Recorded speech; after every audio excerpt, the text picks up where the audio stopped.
I was like in the military for a little bit, and I kind of like stopped, went back in. Let's call it. I went in for the wrong reasons, Did you get dishonorable or other than honorable. other than honorable? What'd you do? It's a long story.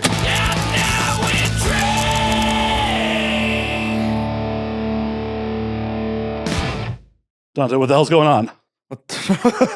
Jump right into it. Oh yeah, we're no foreplay, just ramming it right the fuck in. Man, honestly, not too fucking much. I'm a little wiped out from working out right before this and killing myself, but I am doing great now that I got some tequila in my hand, which thank you for, by the way. You're more than welcome. He rolls in. I'm just like, so what kind of tequila would you like? We have a whole selection. Ones that have about 40% ABV. It's good for me. It works. It works. Thankfully, half the industry drinks tequila, and no one ever finishes their bottles. So I just have tequila piling up around Do here. people just bring you tequila? Like, No, I buy. oh, okay. Oh, okay. Gotcha. It's like, what would you like? And like everyone wants a different fucking brand. And so it's just like I end up with so many random bottles of tequila. My thing is like I drink Casamigos Reposado. Like that is my go-to, just because it's kind of got like a caramely flavor to it. But it's like I'm not too particular about it.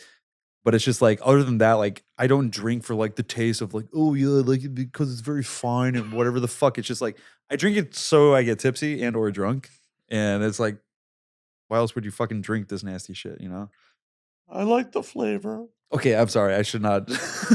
No, it's fine. It's fine. Because like some people really do like enjoy the like especially whiskeys. Like I really do enjoy the flavors of those. Like they really get into that, and like wine too. With me and whiskey, it's like there's some things I like, and some things where it's like, ooh, that's really good. But there are other times where it's like, no, I would just like to get trashed, please. But I gotten to a point where it's like, I want mid-tier at least, just so the next day it's not like, fuck, why? Why? Because cheap alcohol will always fuck up your life. Yeah. You know, actually, like speaking of that, like I just heard something kind of recently about vodka. Something along the lines of it's always been the poor man's liquor. Like no matter how nice it is or how many times you distill it, I think it's after three or six times of distillation. It doesn't matter how many times you distill it after that. So it's cheaply made, cheaply distilled, and no matter how many times you distill it after that, it doesn't matter. So it's just a cheap liquor that's always going to like fuck you sideways. And so it's like then you get like Belvedere, it's like 47 times distilled, and it's so we're gonna make it $100 a bottle, but it doesn't really matter. You know what I mean? No, it's just all marketing. Yeah. Like the difference between good vodka and shit vodka is like shit vodka tastes a little slimy going down. I mean, I like me some Tito's though. Oh no, Tito's is amazing for the price point. I would say I think 5, or is it only 3? If it's 5, then I would assume 6 would be the number. Well, because I know Smirnoff's old branding is like triple distilled, Yeah. and we all know how great Smirnoff is. Then what do you have like the Cristal that's like just fucking dumped over diamonds or some shit like that? It's all fucking marketing. Yeah. Oh, distilled 6 times. Yeah. So there you go. Yeah. That's so That's the magic number. Yeah. But it's like if you can taste the vodka, like besides the warmth from it, it's like that's not great vodka. What do you mean? Can you? Like- are there vodkas where you cannot taste vodka? Well, like a really premium vodka, it's supposed to be completely neutral. It's just like, oh, that's just warm. I cannot say I've ever had that. Those are like the ultra high end, like Lord knows what they're doing, like what kind of grains or potatoes they're using to make it with. See, I don't get that because like I'll have Tito's and it's going to taste the same thing as like Grey Goose to me.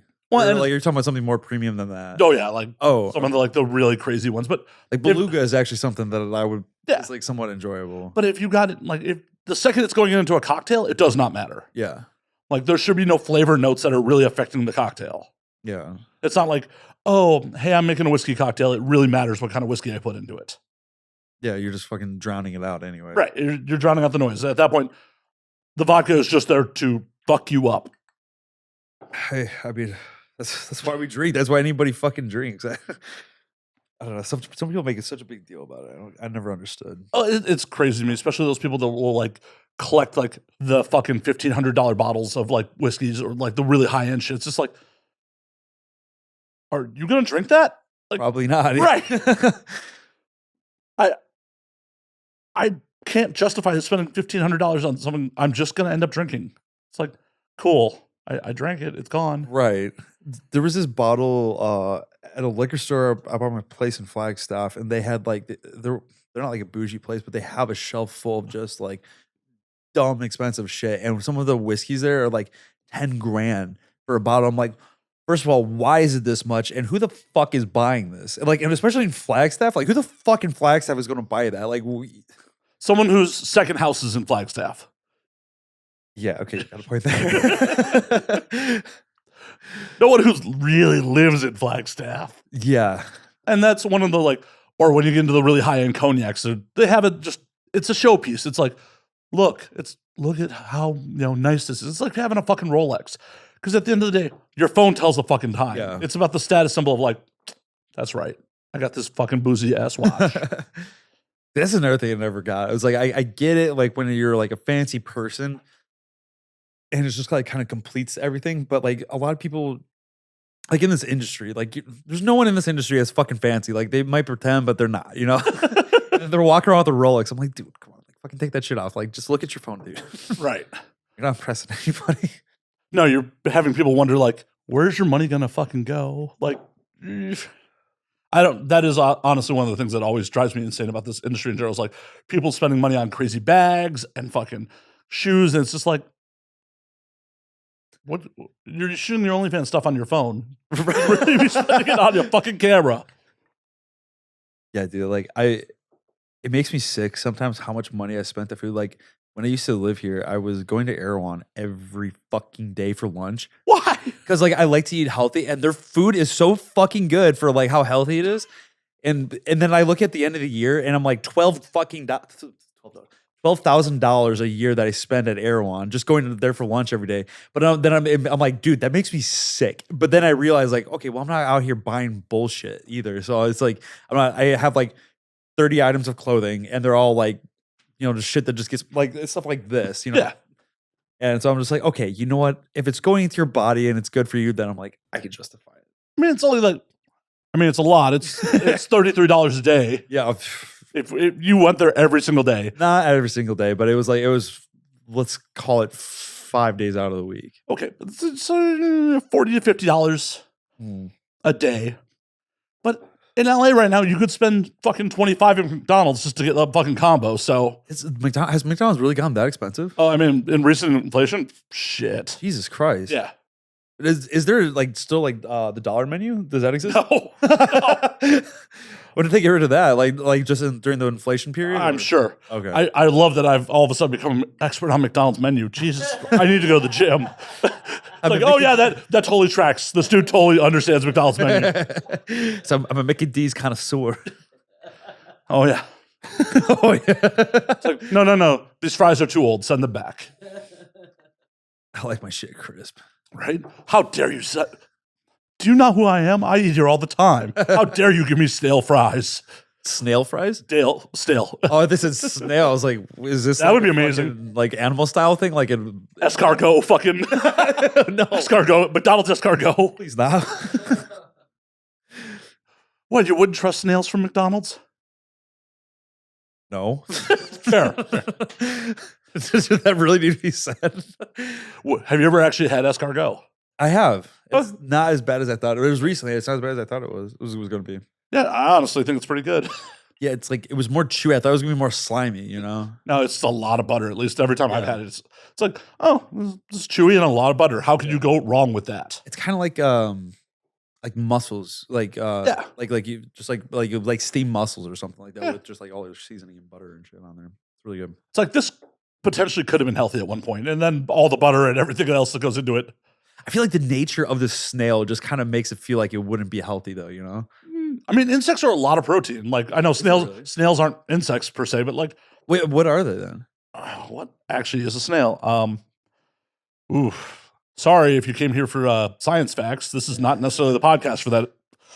What is a snail? We're gonna find Every out. podcast I get on, I'm like, I try like to divert it away from porn, just to mix it up because I feel like all the audiences are used to like, oh, we got a porn star, like we're gonna be listening about porn again. And it's, Oh no, we're talking about diet and liquor.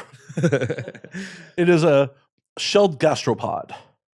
oh, I'd like to pretend like I knew what that was, but Yeah, now I have to Google what a gastropod is. it's a snail. It's just gonna be circling back to Yeah. each other. It's like fuck.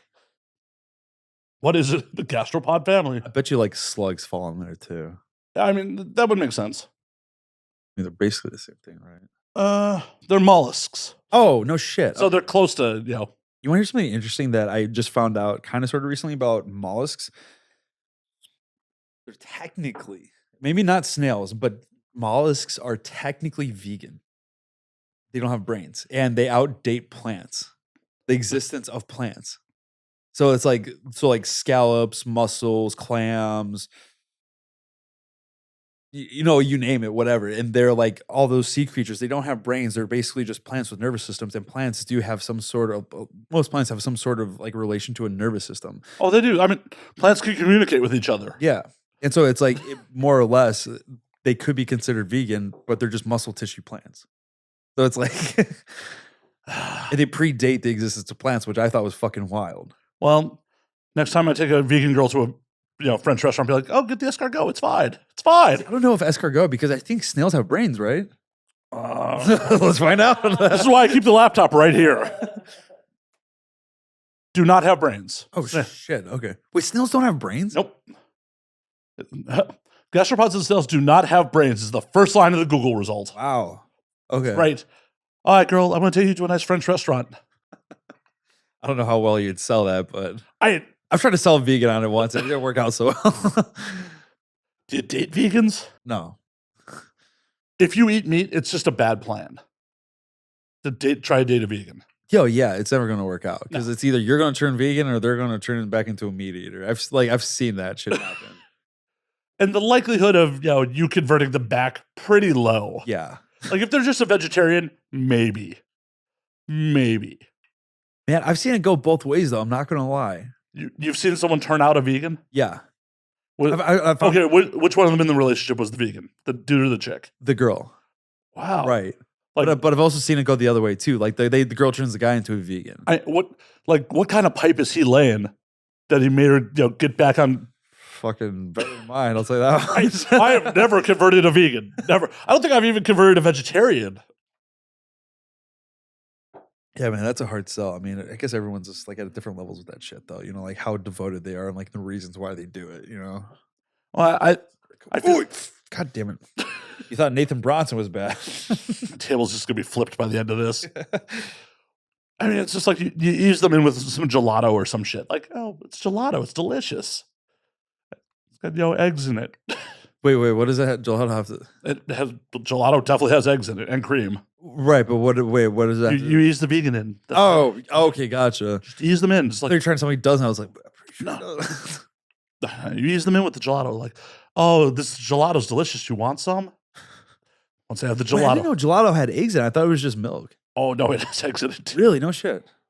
I mean, I like gelato. I have nothing against it. I just never had eggs. You can't just be like cheeseburger. You can't just hand them a cheeseburger and be like, yo. Have you ever seen that episode of or do you watch South Park at all? It's been a long time. There's this one of the more recent seasons, like when I say recent, I mean with like the past, call it 5 years or so. And Cartman dates one of like a random character in the show, and she's a vegetarian. And she makes him vegan or tries to, and he gets sick of it and he brings over like a bucket of KFC, and he's like, it's beyond KFC. Like she's like, oh my God, this is delicious. And then she gets all fat and shit. And then he's like, are you sure this is vegan? He's like, oh my God, yeah, get it from like Whole Foods. In real life, that's kind of gross to do to somebody. On a cartoon, hilarious. But it's fucking Cartman, and he's just a piece of shit of a character. 100%. It's wild to me to think that South Park is older than some performers. Oh, don't say that. That's. I mean, it's almost older than me because it's what, 27 years old? Yeah, around there. Yeah, I'm 29. Yeah, that's wild. Dude, the first time I was like on set and I saw like paperwork being done, and like, they do IDs and they're like, yeah, okay, so please state your name, your birthday, whatever. And then I heard a girl be like, my name is so-and-so, birthday so-and-so, 2000. I'm like, what the fuck did you just say? Like the first time that happened, which was years ago, but it was like such like a, like what the fuck moment, Oh, I get that. Because occasionally I'll do non-sex roles and they'll book me as someone's father. And like when I first started doing it, like the first time I played someone's father, one of the girls playing my daughter is someone I used to date, and like we're only like 3 or 4 years apart. And I'm just like, I aged poorly, you aged well, it's fine.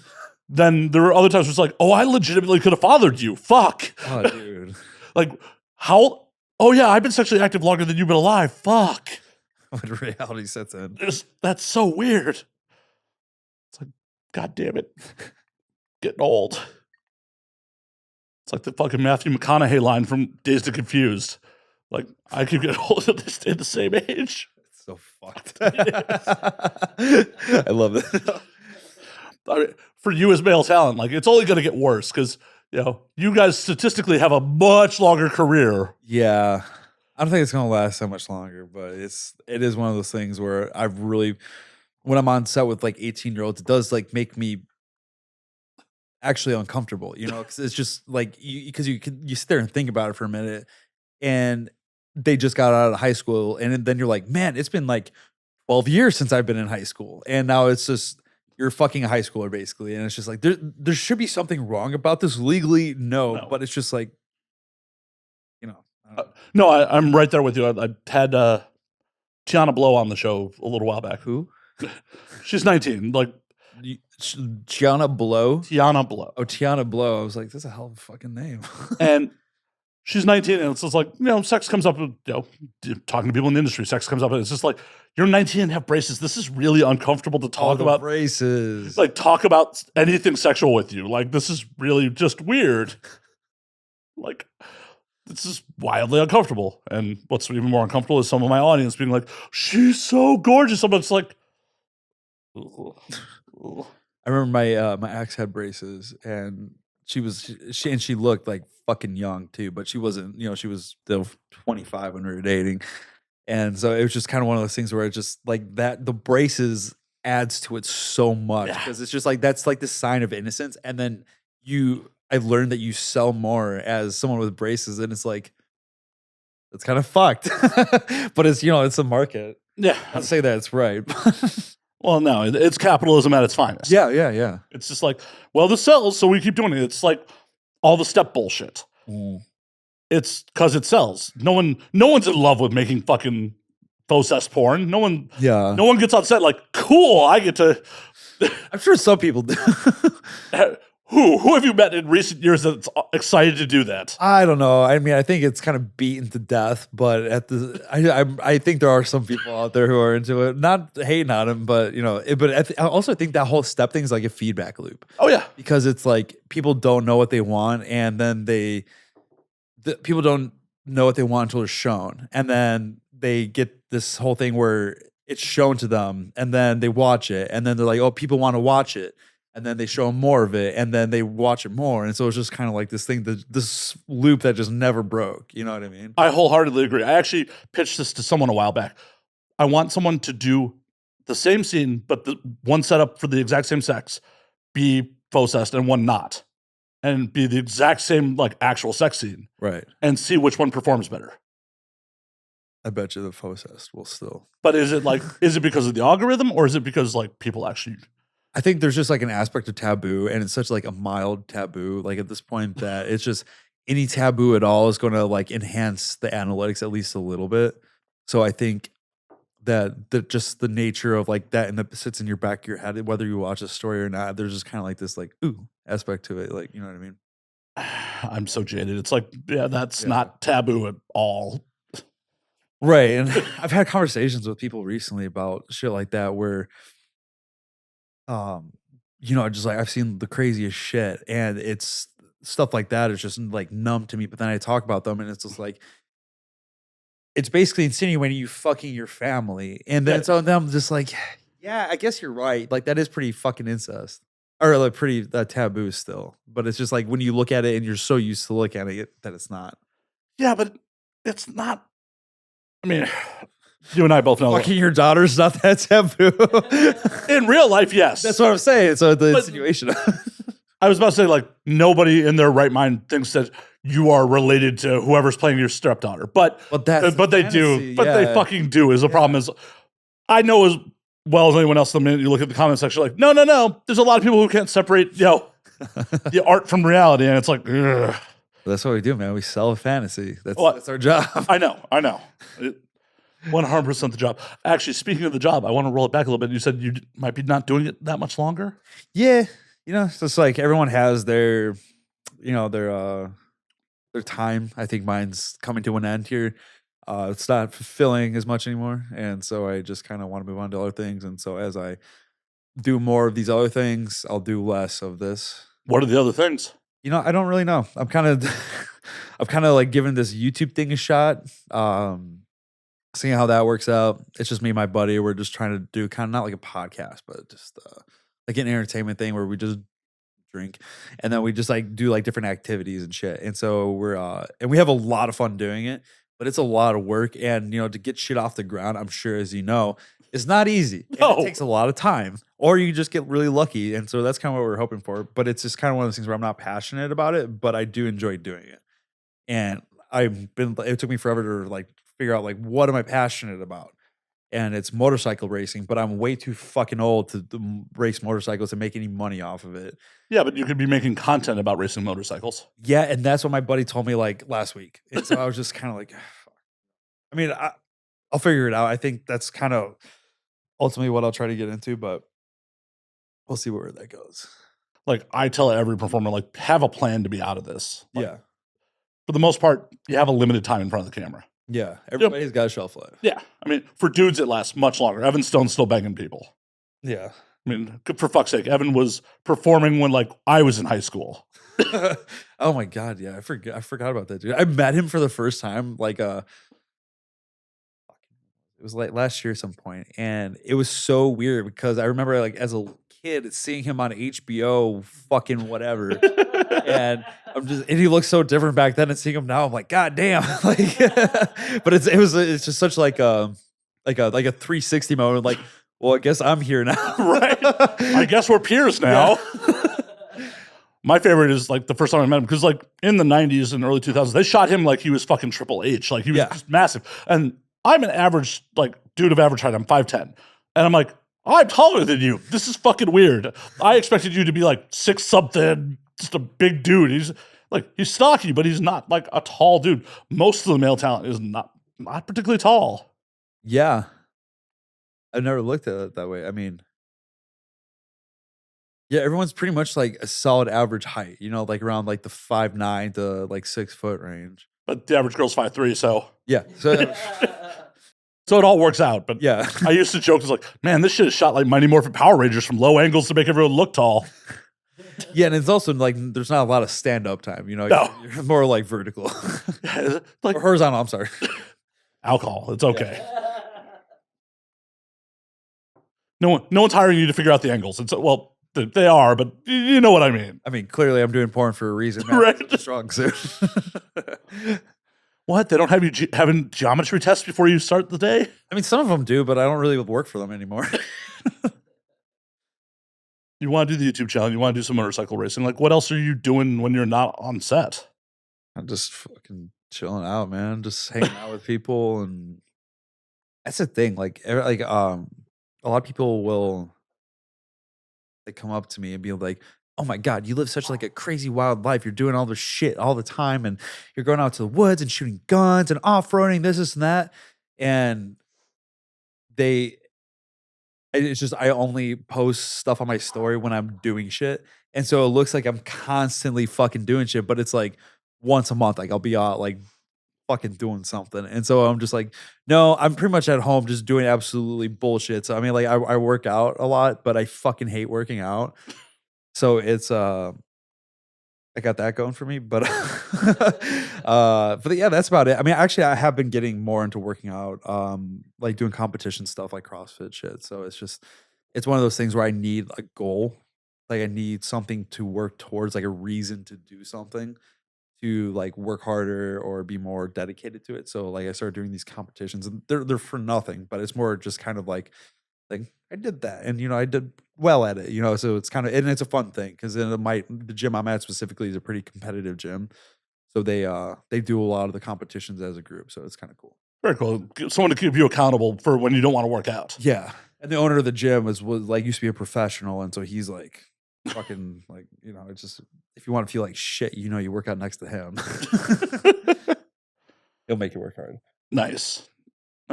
Well, and that's the thing with social media. Like, people don't seem to realize, like, it's fucking curated. You're not going to be like, this is me on my couch. Just, No. I don't understand why people do not comprehend that. Well, I don't think it's that they don't comprehend it. It's just like it's not a thought that goes through their head when they see that. And then it's just like when I say it, they're like, oh, yeah, that makes sense.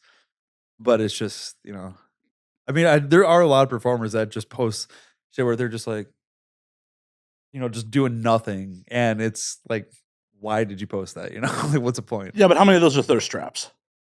They're just like, I'm doing nothing, but I look real cute. Who's the idiot now?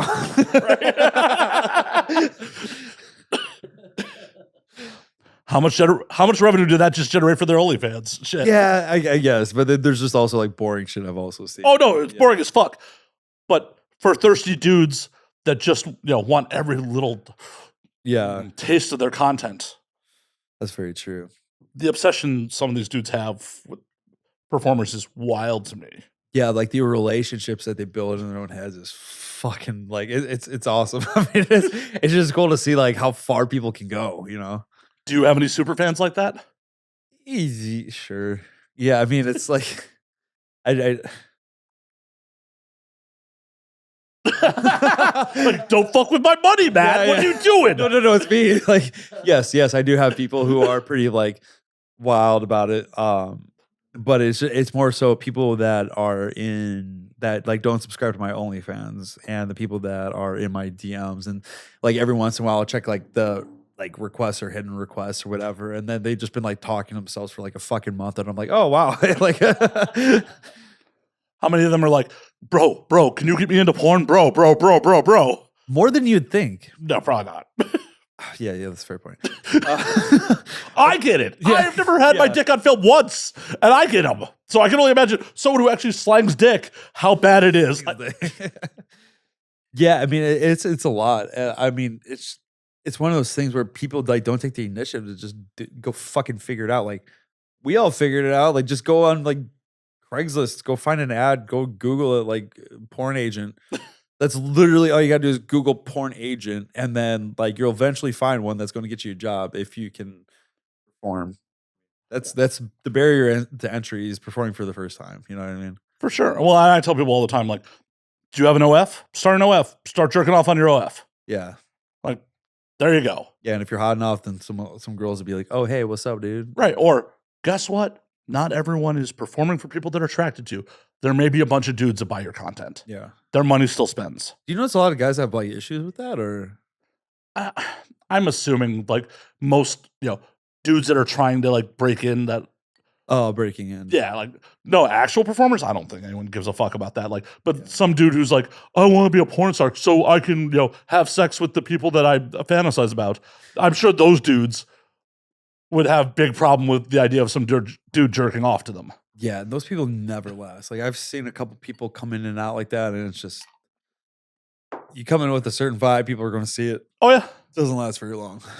100%. It's just like your intention, like, is very important and very transparent. When it's like, oh no, you just think this is an easy way to get laid. Like you're definitely not going to last. Yeah, especially because like if you're expecting to like get off and like yell horny about it, then people aren't going to want to. You're going to perform like shit. You know what I mean? And so it's just like then you're just never going to get hired. Or like soliciting girls who are like, oh, you want to do some OF stuff? Like a little bit later, like it's a bad look. Yeah, it's a bad look. So wait, what? We were talking in the elevator earlier, and we realized that we had met on a set before. What was your job exactly? I was PAing. PA. Okay, gotcha. I didn't know if you were like photography. No, I was just PAing. Like I was running around doing all the shit. Gotcha. Yeah, I've over the years like popped in and out of PAing for various crews. Like I got into this industry not to be fucking talent. Like I never wanted your job, not once. I don't blame you. Most people who understand what the job is fully understand that. Yeah. I get dudes all the time like, what do you mean? Like, no, it's a rough job. You have a rough job. Yeah, it's not even that it's rough. It's just like, it's not what you think it is. Because you see all these movies where there's just like the like a male porn star just being like, "Oh yes," like slinging dick and shit, and it's just it's very mundane a lot of the time. Like, Well, it's mundane, but it's also like, are you wired in a way where if I told you, I'm not going to ask you to. If I told you to pull your dick out and get it hard right now, you could. yeah, There is no one here I'm assuming you're sexually attracted to unless you have a confession for me. have a confession. Oh shit. I'm flattered. I must be looking good today. No, but yeah, it's it's one of those things. You know, it's funny mentioning like the HBO shit. There was something that I saw that just came into my mind. Some who the fuck knows porn star. She was being interviewed, and she was saying that all these guys ask her like, "Oh, like come on the street," you know, just being like, "Oh my god, you're so and so." Like, oh, I want to get into porn. How do I do that? And she was like, "What I would always tell people is, drop your pants right now, get hard." Like literally what you were just saying, Yeah. and I'm just like, that's honestly like a good fucking way to test it out because it's like, well, I can't right now. It's like, Then there you're, you go. you're definitely not going to be able to when I'm standing over you with a fucking boom. Yeah, right. Well, and I give all the credit in the world to you guys because I say like you're just wired differently. If I was like, go fuck that brick wall, you'd be like, okay, I'll go fuck that brick wall. Like it doesn't matter. I mean, also Viagra helps a lot. Well, yeah, yes. So I'm definitely with the old school guys. Those old school guys like that before chemicals were prevalent. Those guys fucking The real performers. yeah, just okay, yeah, you will just fuck anything. It's cool. My dick doesn't work like that. I gotta be romanced a little bit. It was funny. I was on set with somebody recently, and we are doing a threesome. And understandably, a lot of guys in the industry kind of like take a minute to come. You know, like Yeah. so, like they'll be like, "All right, we're ready for pop shots." You know, we'll stop, and then the guys are just, you know, for like a couple minutes to like 30 fucking minutes, like to come. And so, but I've always just been able to come like immediately. So like, if we stop the cameras, it takes me 30 seconds, a minute, just like to get myself there, or if I'm not already ready to go. And this one dude was asking me because he was like, I think he was kind of newer. No, it was some. I won't say who it was, but I just want to like. Yeah, don't call him out. Yeah, it's not like it was. It was like personal information or anything. But he was like, yeah. So he's like, so how the fuck do you do that, man? Like, what is it? And I'm like, well, I come fucking fast. So like, I'm 10-second Tom. You know, like.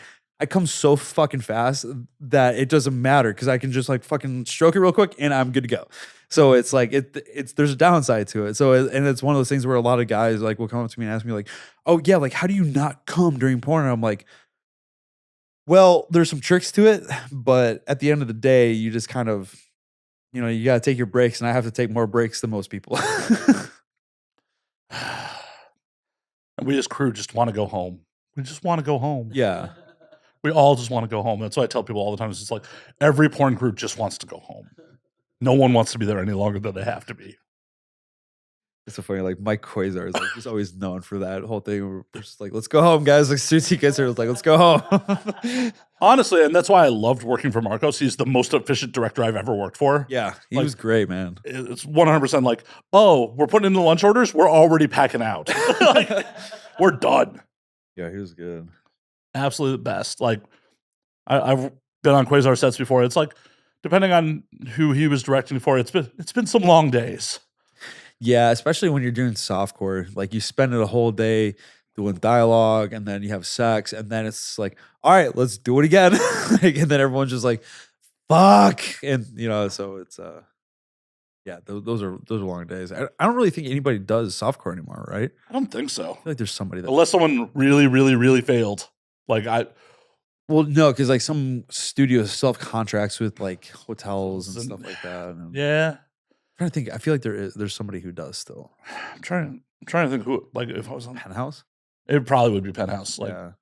because no one I've worked for in a long time. Like, the only time I have seen like any sort of softcore was like because someone failed real hard and they had to just fake it. Like, Oh, I've never even heard of that. oh, because I mostly edit for people these days. So like, Okay. I'll get shit. It's just like, oh no, we can't use this. Like, you were trying to fake it because he failed, and like I'm just seeing floppy dick.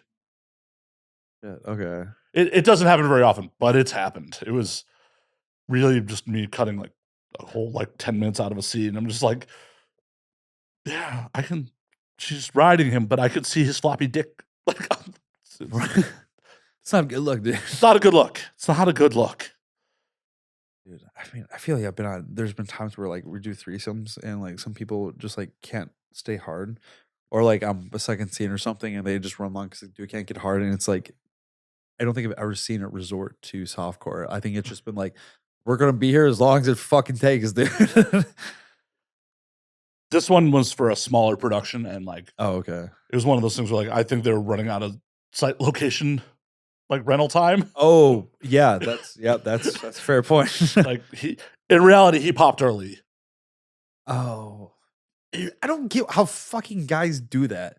You just don't pull out. Oh no, he pulled out and came all over his stomach. And that is in the final product, the actual pop shot that I used because it was the pop shot. I figured because I'm sure we probably had a hard time coming coming a second time. No, he didn't. That's why it was floppy dick. Because he popped early, and it was just like the crew just kind of went, "Oh, what do we do now? We got limited time. We don't have time for him to fucking get hard again."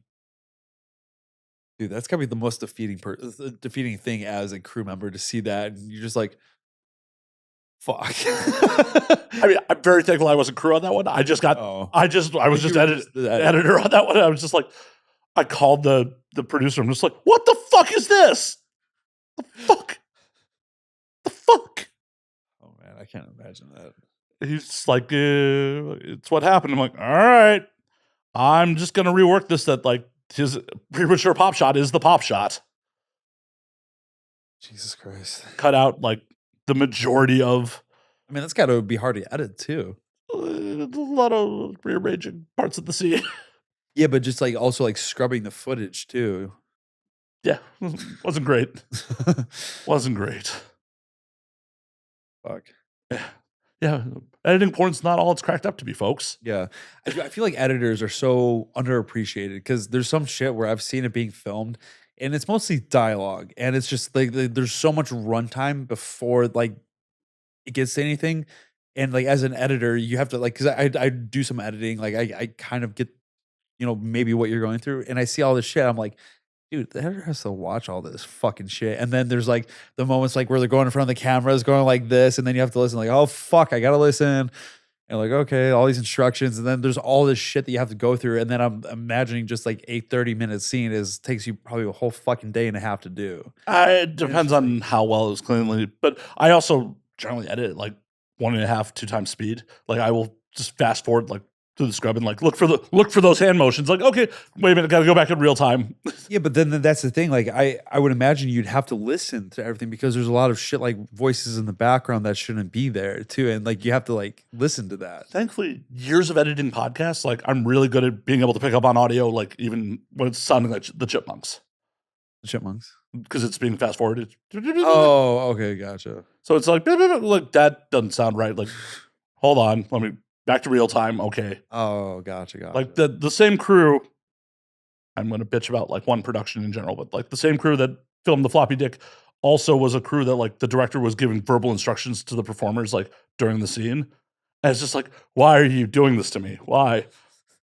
So it's just like splicing out like that and just cut and pasting other fuck noises to where that guy was talking. Because it's like, I can't just take that magically off the mic.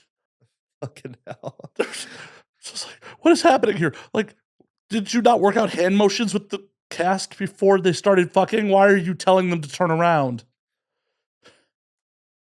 I don't know, man. I feel like a lot of people just aren't prepared for the possibility that something's going to happen. Like everyone's too optimistic about it, and then all of a sudden something just falls apart, and then it's just like a mess. Well, as to quote Marcos Rivera, everyone's just LARPing at this shit.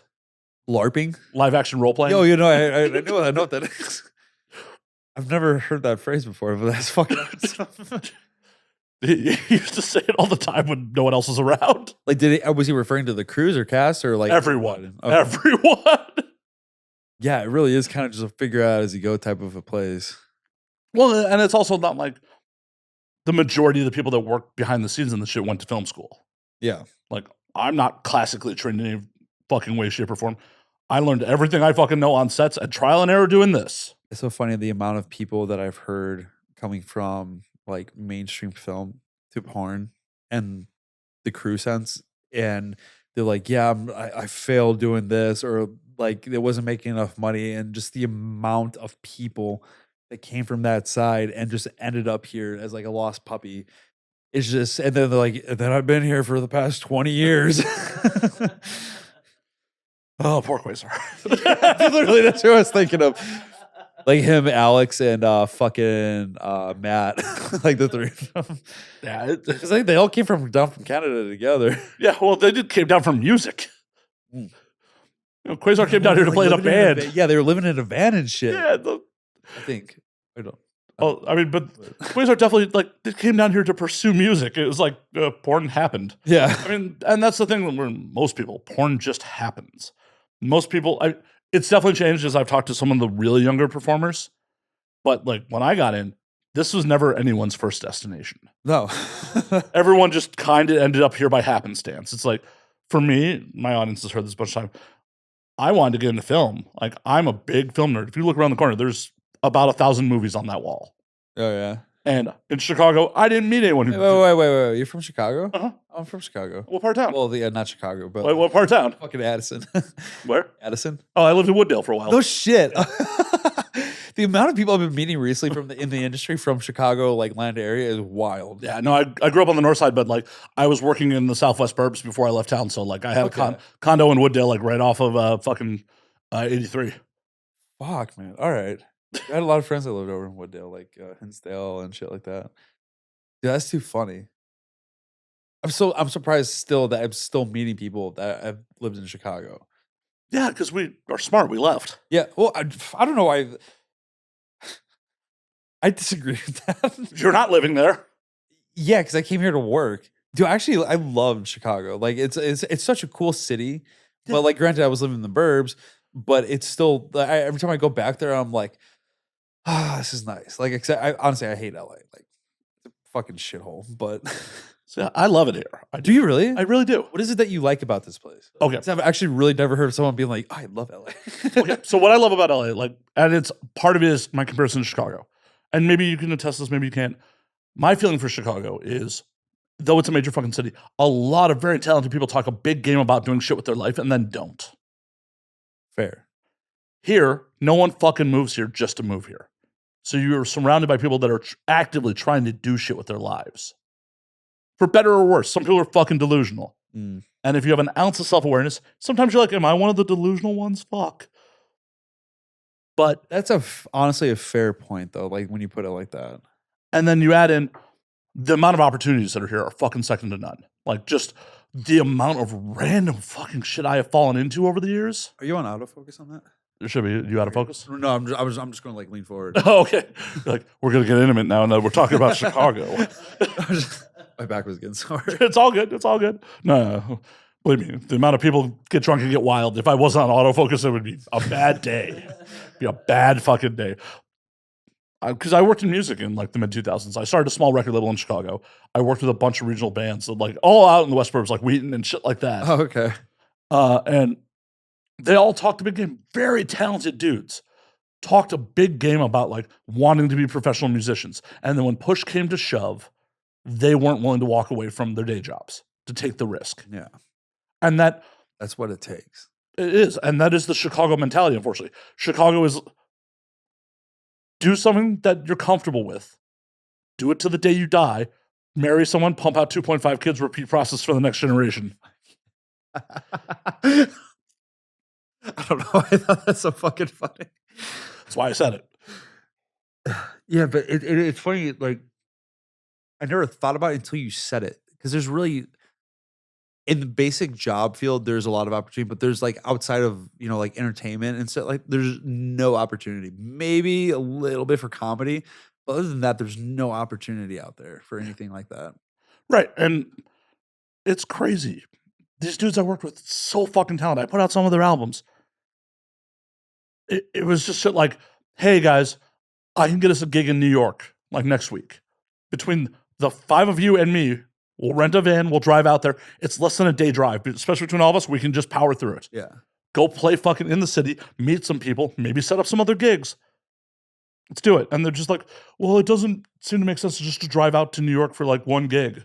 Like, it's the gig we have. Yeah. It's the gig we fucking have. Why are you not willing to take this fucking risk? Well, it's a passion thing. You know, people like the idea of doing something, but then I think that's where a lot of people fail is because like they don't understand what it takes to follow a passion. And like here I am talking, like trying to talk like a fucking motivational speaker, and I'm just like fucking sling dick for a living. Like, you know, it's not that motivational, but it's still it's just like, Depending on who you ask there.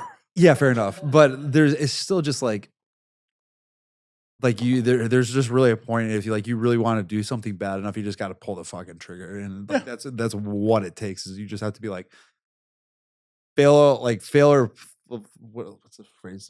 I don't know. Fail or succeed. Like I'm going to fucking do this, and you know I got to go back to something at some point, or I've sorry, you know what I mean. But Yeah, so, 100%. yeah. So it's just like then people are too afraid because they're too like secure in what they're doing, and then they're like, oh, I don't know, because and then the people that succeed are the ones that do that. Oh, and I'm guilty of that shit too. Like when I first started working in the industry, I still had my day job. Like I moved to Vegas when I left Chicago because a director who worked for Adam, he was like, I'm opening a studio. I'll have work for you. Okay. I transferred my day job out to Vegas. I stayed at that day job for the next 3.5 years. Like that studio thing, thankfully I did because the studio never actually materialized. But I definitely kept the safety Did blanket. you say the studio never materialized? It just never his. Adam and Eve? Well, no, but he was a director for Adam. He was starting his own studio. Oh, I think you meant like Adam and Eve. I'm like, No, they definitely exist. Starting to break his They definitely exist. Please don't. No, they definitely exist. But he was opening up like his own physical studio in Vegas, and Gotcha. it never came to fruition. And it was like, I'm glad I transferred my day job, but I also it took years for me to like just jump in both feet, fucking not have any sort of safety net. And that's definitely the Chicago in me. Like I ran a record label. I still had a day job. You know, it took me to be like, oh yeah, no. I have to legitimately like, it's okay to have gigs to pay the bills, but your own shit has to be your focus. Otherwise, it's never going to go anywhere. Yeah.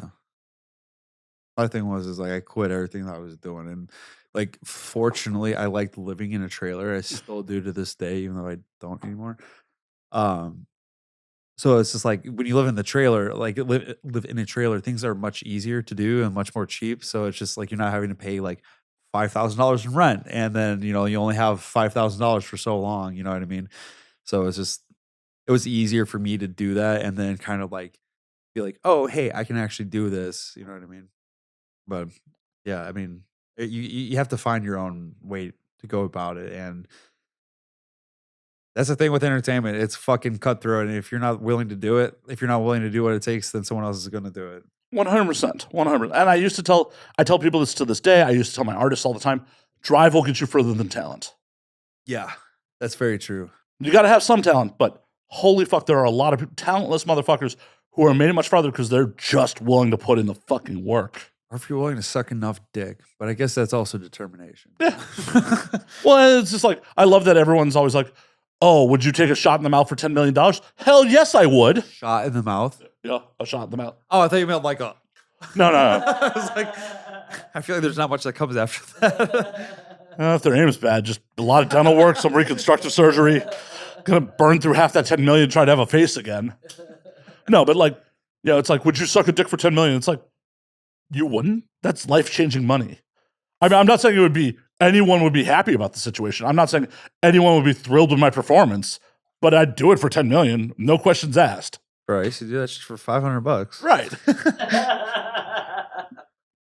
Look at me now, drinking tequila with soda. Right, and it's just like the amount of questionable hookups I've had in my life. It's like, well, those girls banged me for free. They're probably worth bragging about it. Like, yeah, suck a dick for $10 million. I'm not gonna be bragging about it, but I'm gonna have $10 million. Like, it's such a stupid question. That's fucking great. But back to the original point is like why I love it here is it's like people are out here fucking trying to do the thing.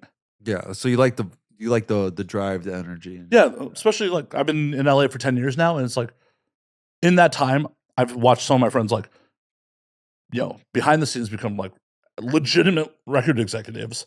I've watched some of them like be serious regulars on some Netflix shows and shit like that. It's like, oh no. This is a real thing that can happen for people. Yeah. Back in Chicago, at least for me, it's like that sort of shit was just something you saw on the internet, you read about. Like it didn't actually happen for people.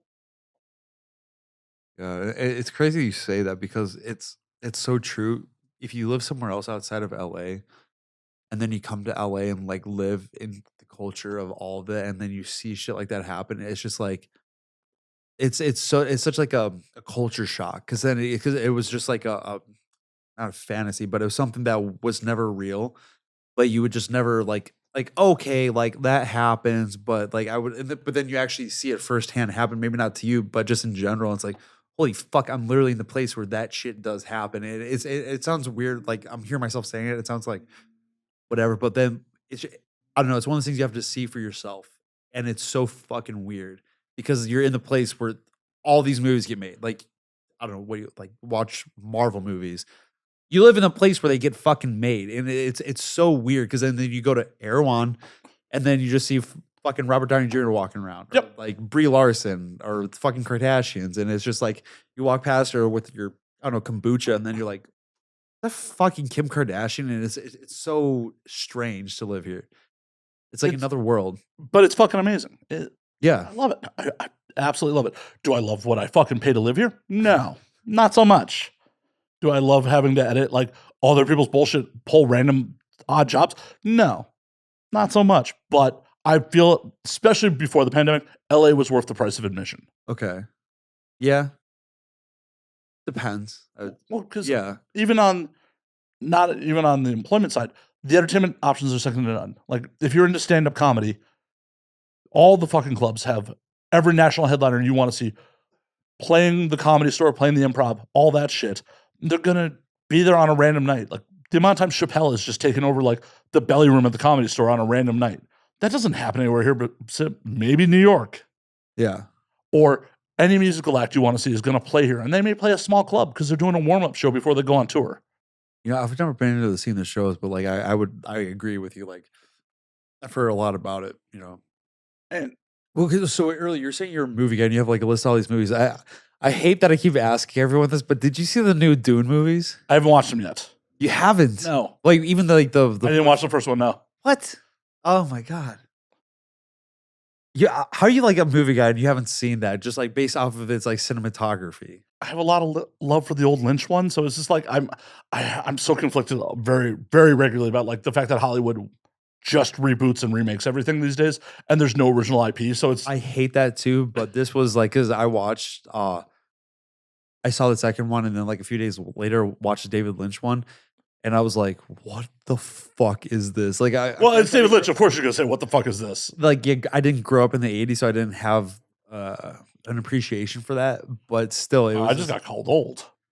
No, I'm just saying in general, like, I'm not going to have an appreciation for it. Then, you know, sorry. It's okay. I'll be dead soon. It's fine. It's fine. Hey, I might be dead before you. We'll see. It's a race. It's a race. It's a race, dude.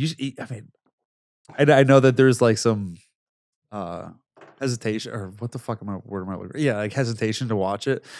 But like it is such like I'm not like a person who watches movies for the cinematography or like the artistic direction or like, oh, I saw what you did there, you know, kind of a person. Like when I watch a movie, I'm just kind of like lay back, whatever fucking happens, happens. But that was one of the first movies where I was sitting there watching it and I was just like, it shows you like it almost like throws in your fucking face of like, look at what we fucking did here. And it is so cool because then I was like, holy shit, like they really did put a lot of effort into the cinematography of just everything, like the music, the volumes at each point, just everything about it was so good. Okay, I'm sold. I'll go. I'm sold. Well, I mean, obviously you have to watch the first one first, but Do I? Yeah, I know. yeah, because if you're expecting like the David Lynch, because like I don't know if you read the books. I didn't read the books, but I was. Oh, I'm illiterate. No. Same. I do all the books on tape, but there's a fucking the books. I've watched a lot of YouTube videos about the books versus the movies, and the David Lynch ones were more of like the David Lynch movie was more of a how would you say kind of like a Like I want to make a movie based off of it, A but more faithful adaptation. no, more Sorry. just kind of like I want to make a movie kind of roughly off the idea. Well, I mean, that's Yeah. Lynch. Like, you're not going to tell David Lynch what he really is going to do. He's just going to Right. do whatever the fuck he wants. Like, if you watch any of Lynch's other movies, I'm sure I have, but I can't. Blue Velvet, Lost Highway, he did Twin Peaks. Okay, they're all very intentionally weird. Okay, gotcha. Lynch is a weird dude. And this is no exception. Let me fucking talk. I mean, that's oh just, no, you've seen. Obviously, you've seen. yeah. Sorry. But yeah, Lynch is just a weird dude. Like, that's just who he is as a person. He fucking threw Sting as what the hell is his name? Lade or Luke? Oh, fuck. I think it's Lade. Is his name? Yes, it's been a long time since I watched it. Yeah, but the new ones are really fucking good. Okay, I'll watch it. Sorry, like I don't mean to force you. I was just like I'm just one of those people. You can't force me, Dante. You cannot force me. I will just go. I'm just one of those people that like when I enjoy something, like I thoroughly am just like excited about. Like I just want like everybody to like enjoy Okay, it too. I will go check it out. Speaking of other recent movies, have you seen the Roadhouse remake? No, I wanted to see it. Have you? I have. Is it good? No. I mean, the original's not good. Right, but it's entertaining. That's kind of what I was expecting because I heard like it's one of those like bad movies, but it's like it knows it's bad and it knows that the fans know it's bad, but you just kind of watch it just because it's fun. Yeah, this one's less fun, I feel like. Really? It's definitely weird. And I'm sure you get this, like, you have some physical appearances to Jake Gyllenhaal. That's why I was it reminded me of it too. It's just like, there are definitely some interesting choices made. Like what? Oh, everything. Spoilers. Everything Conor McGregor does. Everything. Just, But he was never an actor before that. No, he definitely was not.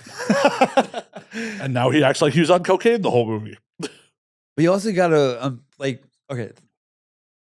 When I see shit like that, I blame that on the director because through doing porn, I've never been in a Hollywood movie or whatever, so I don't know if it's the same. I would assume it's worse than porn, but if I do something improvised or whatever on a porn set, they'd be like, "Hey, can you just do it like how the script says it is?"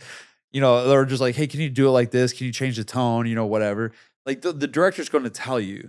And so I feel like in a lot of these movies, the actors cannot be blamed necessarily because it's like the director has the call. You know, they'll be like, "Hey, that was fucking weird. Can you not do that?" Right. Yeah, but it's much more of a balancing act. And You think I feel in mainstream Hollywood, how the fuck are you going to tell Conor McGregor what the fuck to do? To be fair, like I would understand that point of view, honestly, but from what I heard, I guess he was pretty humble on set because he was not he's not used to acting. He also knocked out like 2 people. Okay, fair. But I just heard from Jake Gyllenhaal, like he was doing an interview and he was just like, yeah, you know, he came into space and came up to me. He was just like, "Hey, this is not my thing. Like, I'm here to learn," you know? So I was just like, when I heard like that Conor McGregor did that, I was like, okay. Like, yeah, but also give it him just something. benefits the whole narrative for you to say that about your co-star. Like, yeah, you're right. be like, "Oh yeah, Conor McGregor was a giant prick. Please don't hit me." Did he actually knock out 2 people? Yeah, he knocked out like 2 people in fight scenes. No fucking Yeah. way. Jesus Christ. You think he'd have more control as a professional fighter? No, he's just too much muscle memory of just knocking people out. He just throws that left. People go to sleep. That's wild, man. But there was just a lot of really interesting things. And like Doug Liman, who directed it. Who? Doug Liman. He also directed Go, Swingers, Edge of Tomorrow. Edge of Tomorrow. Okay. Yeah. Wow. Wait. Really? Yeah. The fuck? What changed the pace? Edge of Tomorrow was good. You've never seen Swingers? I think I have, but Jon Favreau, Vince Vaughn. It's from the 90s. I know of it. Never saw it. Oh, see, that's a quintessential LA fucking movie. LA is like struggling actor movie. Okay. Like the whole plot of the movie is like, So that must have been way before Vince Vaughn made it big. oh yeah, this is like That Favreau, was Breaking Point. like Favreau and Vaughn like wrote it together. Like I like Favreau a lot. this is like when they're very much struggling actors. It's from like 95.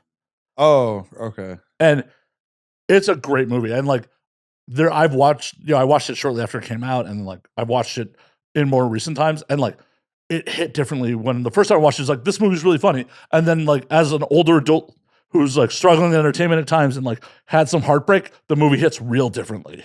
Okay. Because the I don't know why I'm getting into the plot of Swingers on it. Hey, please do. Like I love, honestly, I love hearing about movies. Well, and the plot is like Favreau is a comedian who has moved to LA from New York.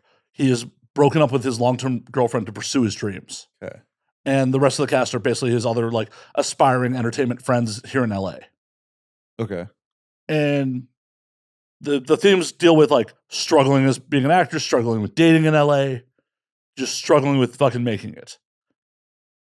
And there's a lot of really funny lines. Like they fucking bug out to fucking Vegas just one night and like just, you know, there to try to pick up girls. And it's a really well done movie. But it's just like, there's some really just painful shit where it's just like, oh, this dude left the love of his life to like try to pursue his dreams. So it's not just the comedy then. Yeah, there's some pathos to it. Okay. Pardon me. How would you define pathos? I've heard the word a bunch, but I never knew what it meant. Well, now you're calling me out on my illiteracy. Fuck. No, I didn't mean to do that. I just figured you knew what it meant because I was just using it as a sentence. I'm not that smart. I'm just using big words and trying to play it off. Damn you, Dante. Damn you. You caught me. I didn't mean to do that. I always feel like an idiot when I hear a word. I'm like, just fucking ask what it means. A quality that evokes pity or sadness. Gotcha. Okay. I was you had it on the dot then. Yeah, no. It's one of those things where like, I know how to use this in context. Right. But like spelling bee, use the fucking definition right now. Like, not so much. Typically, you don't ask the kids to use the definition, though. I've never been to a spelling bee. Do I look? Neither have I. Do I look like someone's been to a spelling bee? I'm not here to judge your life. I don't know what you're doing in all your downtime. It's not spelling, I'll tell you that.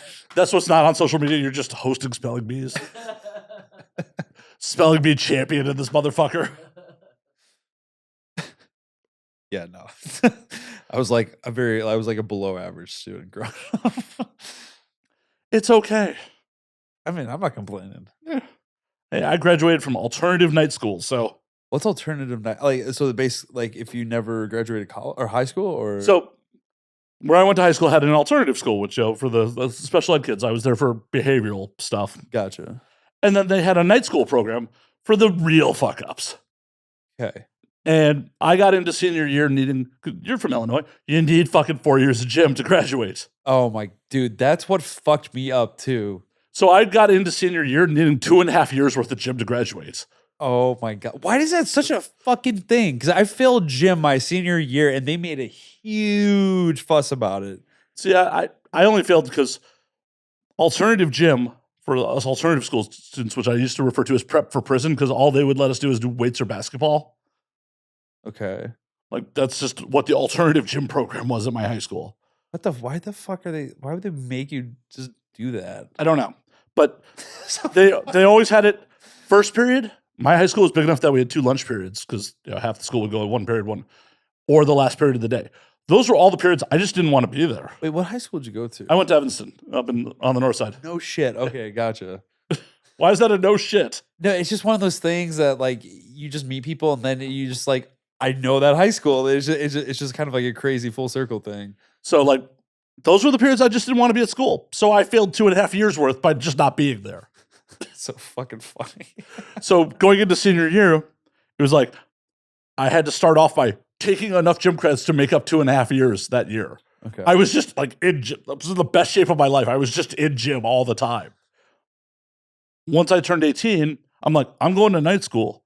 I work already, and gym's not a requirement to graduate from night school. Okay. And my parents were just like, no. I'm like, I'm 18. I'll put myself in.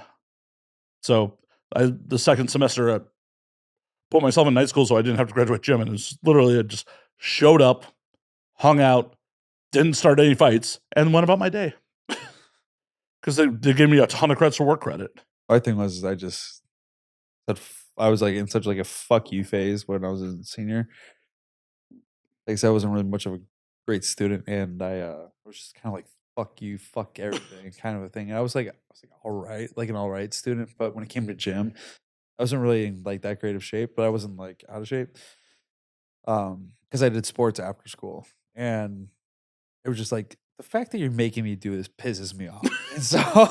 and so I just every day forgot my gym clothes, and they're just like, well, I guess you're gonna work out. And then I ended up failing gym my senior year, and it was like they almost didn't let me graduate because of that. But like, I forgot what happened, but we figured something out.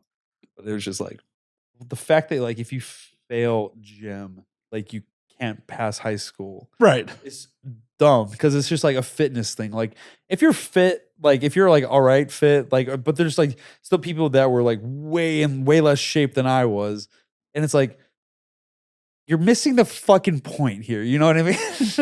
It's just some dumb archaic rule in Illinois. Yeah. I don't understand whether like you must have 4 years of gym. Like, do we? Is this really the best use of our dollars? Maybe teach me how to fucking file my fucking taxes. Isn't that such a funny thing? Like everybody says that. Like there's apparently no high school ever taught any kid how to do taxes. I remember we had a program like sophomore year that taught you how to like balance a checkbook and shit like that. That serves me so well these days. Never balanced a checkbook in my fucking life. Me neither. Like I have a checkbook. That's cool. I got a fucking app for that. Right. It's not 1970. I'm not writing fucking things in the ledger like I wrote a check. I wrote a check to the grocery store today. Oh, remember this? You'll never have a calculator with you at all times. Yeah. Yes, we will. Yeah. We'll have a lot more than that too. We'll have all the knowledge of the human existence in our pockets. And we will never be dumber. Yeah. Jesus. That's what it's absolutely mind-boggling to me. It's just like, oh yeah, I have the answer to anything I fucking need between these two devices right here. Do you think that's like, I mean, obviously I think it's more of a good thing than a bad thing, but do you think that fact alone is making us more dumb or more smart? Like, because we have the access and we can look it up anytime? And I don't know. Or do you think that we're more likely to absorb that information or more likely to forget it? Because I think we're definitely more likely to forget. In high school, I knew everyone's phone numbers. Everyone's. Yeah, I guess that's fair, but I think little nuggets of information are a little bit different than phone numbers because it's just like that's, you know what I mean? But you don't have to know shit. You don't have to know it. Right. Like, you just have to be consciously aware enough to be like, I don't really know the answer to that. Let me look it up. So many people are not that aware. What do you mean? Like, They don't know what they don't know. Oh, I thought you meant like they're not aware that they could just look it up. No, they're just not aware that they don't fucking know it. They just confidently say shit. Yeah. But I feel like people have always been like that, though. It's true. And we couldn't fact check them back in the day. Yeah. You're like, oh, you said that confidently enough. I guess we'll have to go with that. I can't even imagine because I grew up, you know, basically when I was in high school because I graduated in 2012. Wow, I was already on the West Coast. Fuck, I'm old. I wasn't too far behind you. Don't worry.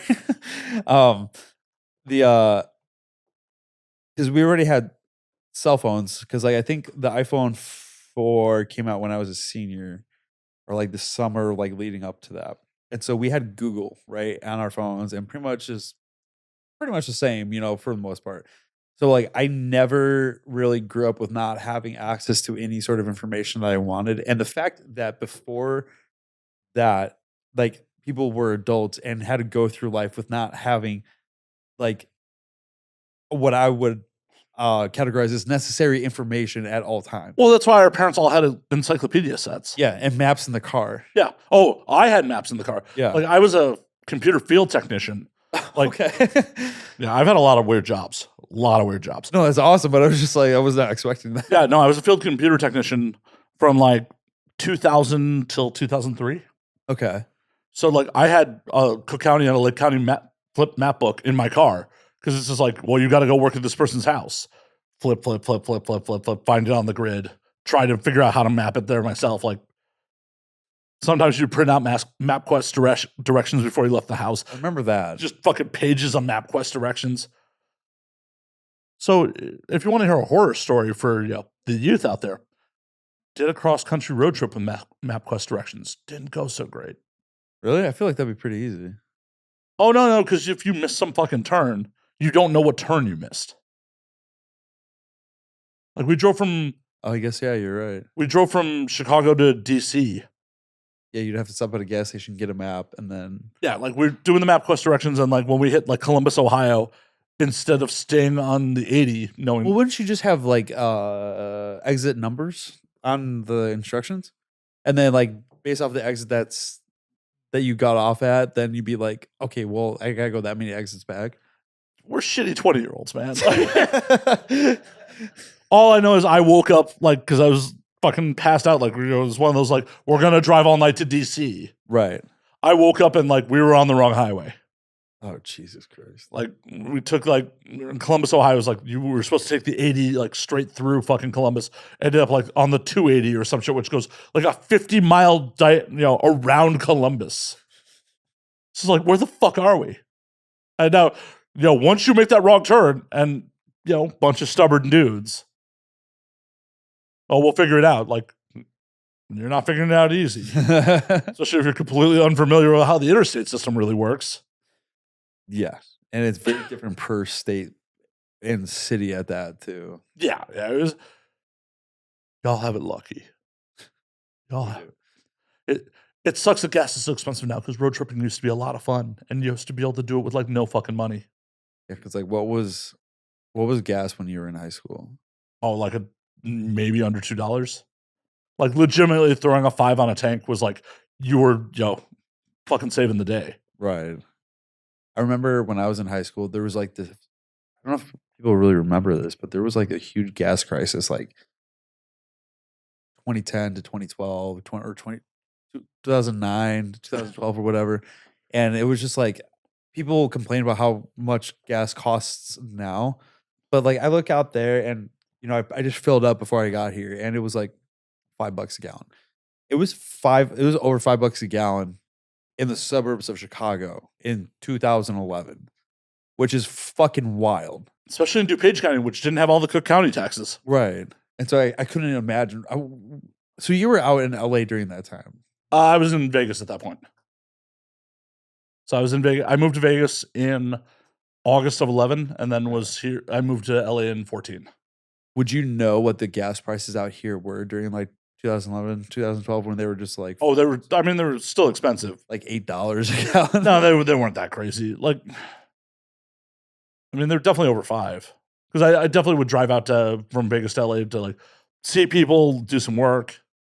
So how I eventually ended up out here is because I was just coming out here for work more often. Gotcha.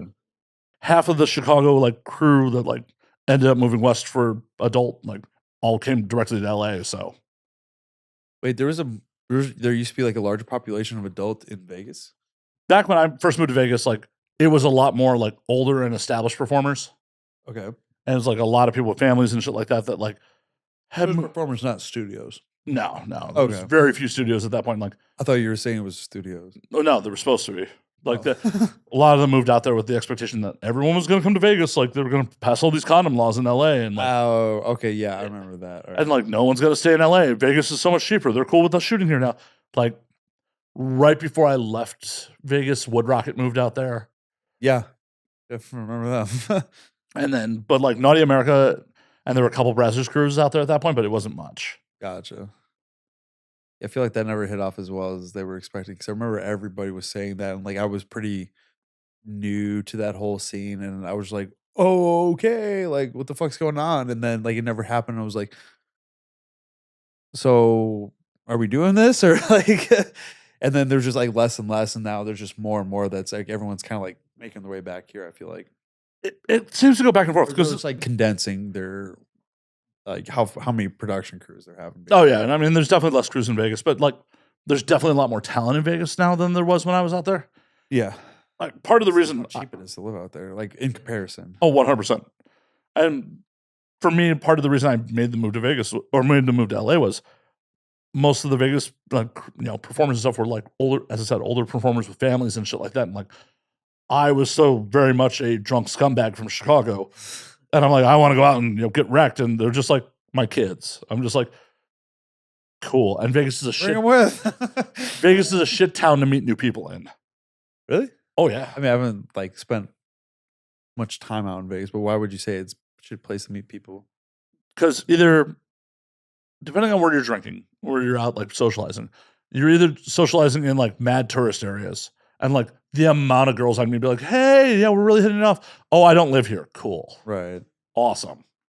Or people are very cliquish or transient because they expect you to be transient, so they don't like really open up. Like they don't expect you to stay, so they're not really looking to invest into the relationship. Yeah. It was just like, I definitely have some really solid friends that are still in Vegas, but in the 3 years I was there, the amount of people I met, maybe a handful, and the amount of people outside the industry I met, so fucking few. And I personally think that like it's important to have some civilian friends. Oh yeah, for sure. Like, Like the grounding to the fucking natural world. yeah, like you cannot be completely inundated with industry people, otherwise it'll rot your brain. Already there. So, how did you end up in Flagstaff of all places? It's kind of a funny story, honestly. So growing up, I had gone to Sedona a lot. You know Sedona? Yeah. So if you don't know what Sedona is, it's basically just a super beautiful place. It's in Arizona, which is a very deserty climate, and Sedona is just kind of like this random patch of beauty of just red rocks, and it's just like it's really fucking random, and it's just like you cross over a mountain that's just red everywhere, and it's like what the fuck, like just going. So, there's if you don't know what vortexes are, look them up. There's more vortexes in Sedona than there are in the rest of the world combined, and then there's just a lot of beauty of this and that, a lot of hiking, a lot of cool off roading. Um, whatever. So grew up going there a lot, loved it. And occasionally kind of made my way up to Flagstaff, just, whether I went off an off-roading trail doing Schnebly and then like end up in Flagstaff or, just going up there to grab something or I don't know, whatever. So I knew of it. I was like, and I would go up there and be like, oh, wow, this is pretty. But so I finally, after my second year living in Venice, I've been wanting to move out of LA, but I didn't, I was kind of like dragging my feet and finally was just like, fuck it, I'm gonna do it. I know this is gonna be good for me. This place is killing me, it's sucking my soul. And I want to get out of the industry, kind of, sort of. And I know moving away is going to kind of like kickstart that and put me in the right place. So I'm going to move to Sedona. And so, and I love, I mentioned earlier, but I love living in trailers. So I moved out of the house, got the trailer, and then I was on my way to Sedona. And then part of the way through, I was kind of like thinking about it. I was like, Flagstaff's got like 4 seasons and there's much more greenery, much more beauty. So might as well go up there. So literally on my way to Sedona, where I was like, this is where I'm going to live, I ended up just like cutting through and going to Flagstaff. And that's where I've been since. And it's just like, yep, made the right decision. Cause it's like, it's fucking beautiful. It's quiet. There's enough going on, but not a lot going on. Can get to Sedona whenever I want. There's tons of off-roading. I love the snow, call me crazy, but I will. I'm from Chicago. I will. Like, no. Ugh. Do you have people there like when they're like, oh my God, it's cold, it's snowing, I fucking hate it. Like we got 3.5 feet of snow in one go, like in 2 days. And I'm like, this is awesome. Like, this is fucking sick. And everyone was like, this sucks. I'm like, dude, it's awesome. And they're like, what the fuck is wrong with you? Hell, you were living near me the last winter I was in Chicago, where, the winter of 2010 to 2011, where like they had to shut down Lakeshore Drive because people got fucking snowed. Are you talking about where he like hit negative 50 with the wind? Yeah. Like got snowed into my condo for 3 days. That was my last winter in Chicago, and I said, fuck this. And I'm happy to never see snow again. You were there. You were fucking there. I wasn't there. Where were you? So if that's the case, then you moved to LA after I graduated high school, because that was like. Well, no, that was the following winter was like the real polar vortex. Like it was the winter. It was definitely the winter of 2010. Like 2010. Well, there was a bunch of snows, but it was not the time it hit negative 50. No, negative 50 was after. I remember that's not what you're talking about. Yeah, no, negative 50 is after. Like 5 feet of snow. Yeah, negative 50 is after I left. That one was after I left. But like the 5 feet of fucking snow in like 2 days. Like, bro, like I remember that. It's so funny. You were like, we were there for that. Yeah, we were like one suburb over from each other. Dude, but like as high schoolers, we were having a fucking blast. Like it was awesome because we were out of school for like the entire week. Yeah, my ass, because late 20-something slacker, like just ordered like 3 giant pizzas and just survived off that for 3 days. So like, I know I'm not gonna be able to leave my condo. That's awesome. Yeah, so like the idea of going anywhere where I'm gonna see snow, nah, I'm cool. Honestly, I get it. I don't blame people, but I like what I like. But I'm not knocking you for what you what you like. I'm just saying, It's not for you. It's not for me. Like, I got rid of my ice scraper, and I never want to see it again. Yeah, that's one of those things that I do hate is like fucking brushing off or scraping the snow off your windshield. But it's like comes with it. Hard pass. But like ultimately, what it comes down to is like being in like greenery because I do like I for me it's important to be around greenery just because it's just like it does something to my head where it's just kind of like it like mellows me out a little bit. Um, and I live in a really nice area too, and I can just basically go off and do whatever I want anytime I want. So it's good for me. It's doing good. So I like it. Eh, And it's like a it's like a 7-hour commute to come here. But Yeah. it's like it's that separation that I need, you know what I mean? what all was going so wrong here that you need to get out? I wouldn't say it was going wrong, but it was just kind of like I said, it's like this place kind of sucks your soul if you surround yourself around the wrong groups. Especially being that I'm in the industry and I have an addictive personality, and it's kind of one of those things where, like I like to party and I like to drink, I like to do drugs, and so it's just one of those things where like fuck this weekend I'm not gonna do coke this weekend, and then somebody hits you up Friday, and then it's like okay fuck it, I'll do it Friday, but I'm not going to do it next weekend. And then the next like you're hungover, and then like you're finally on Saturday, and then Saturday comes, or then you're just hungover, and then you're finally feeling better in the evening, and then you're this hot girl hits you up. It's like, hey, I'm gonna go grab some shots, and I would love to see you. And you're like, fuck. And so then you end up doing twice in a weekend. And so it's just one of those things where it's just I didn't have the willpower to say no. And so and then it's just being around industry people all the time. Granted, there's a lot of awesome industry people, and there's people who I admire to the fucking grave, but they, all in all, it's kind of like a toxic environment, and especially the industry as a whole. And then, I need realness in people, and LA is filled with fucking fake ass people who just like. I don't disagree. I do not disagree with you at all there. Like, But I'm just one of those people where it's like it's hard for me to not like. Not take it personally because I can shield myself off, but it's like it fucking drains you to shield yourself off all the time, and just like be aware of everything that's going on. And it's one of those things like where there's so much beauty in LA. Like there's aspects of LA that I fucking love. Like there's like Malibu, I fucking love like that whole area, and just riding. I miss riding here so much just because it's so much fun to do. But it's one of those things where this place advertises itself as a uh city of dreams, like, this is where the stars are, this is where all this, but then it's like one of those things where you peel back the layers of paint and it's just a rotting fucking frame of a house, you know what I mean? And Oh. that's what LA is to me. I know. I love the griminess of it.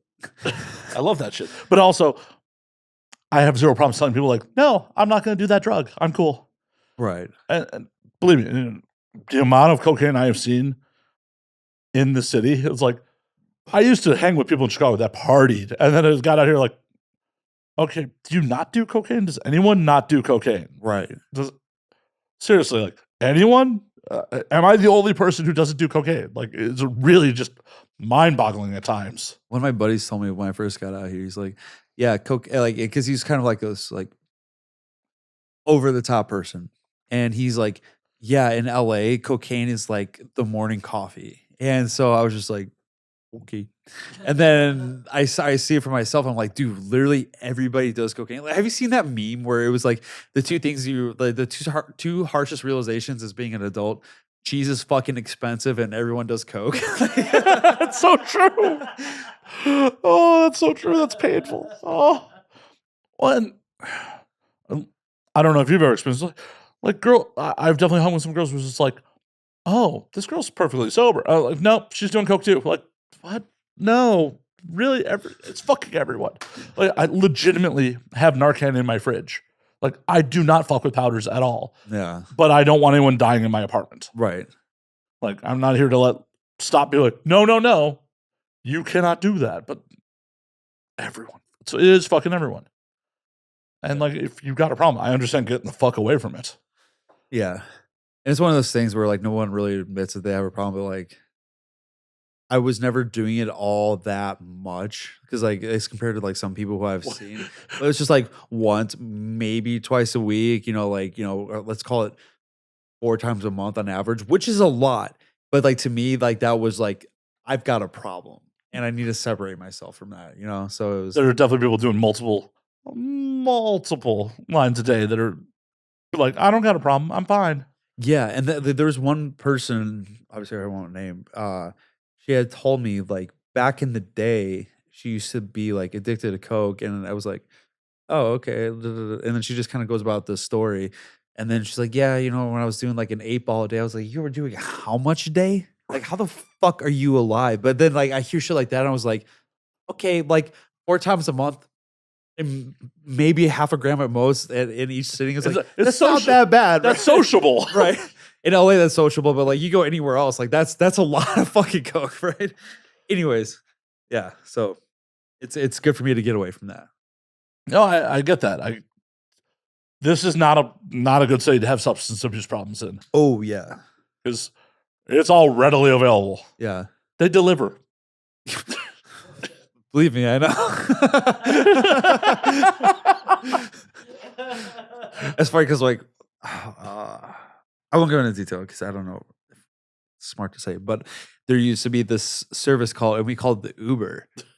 And we called it the Uber because because there was one dispatch service that you would text.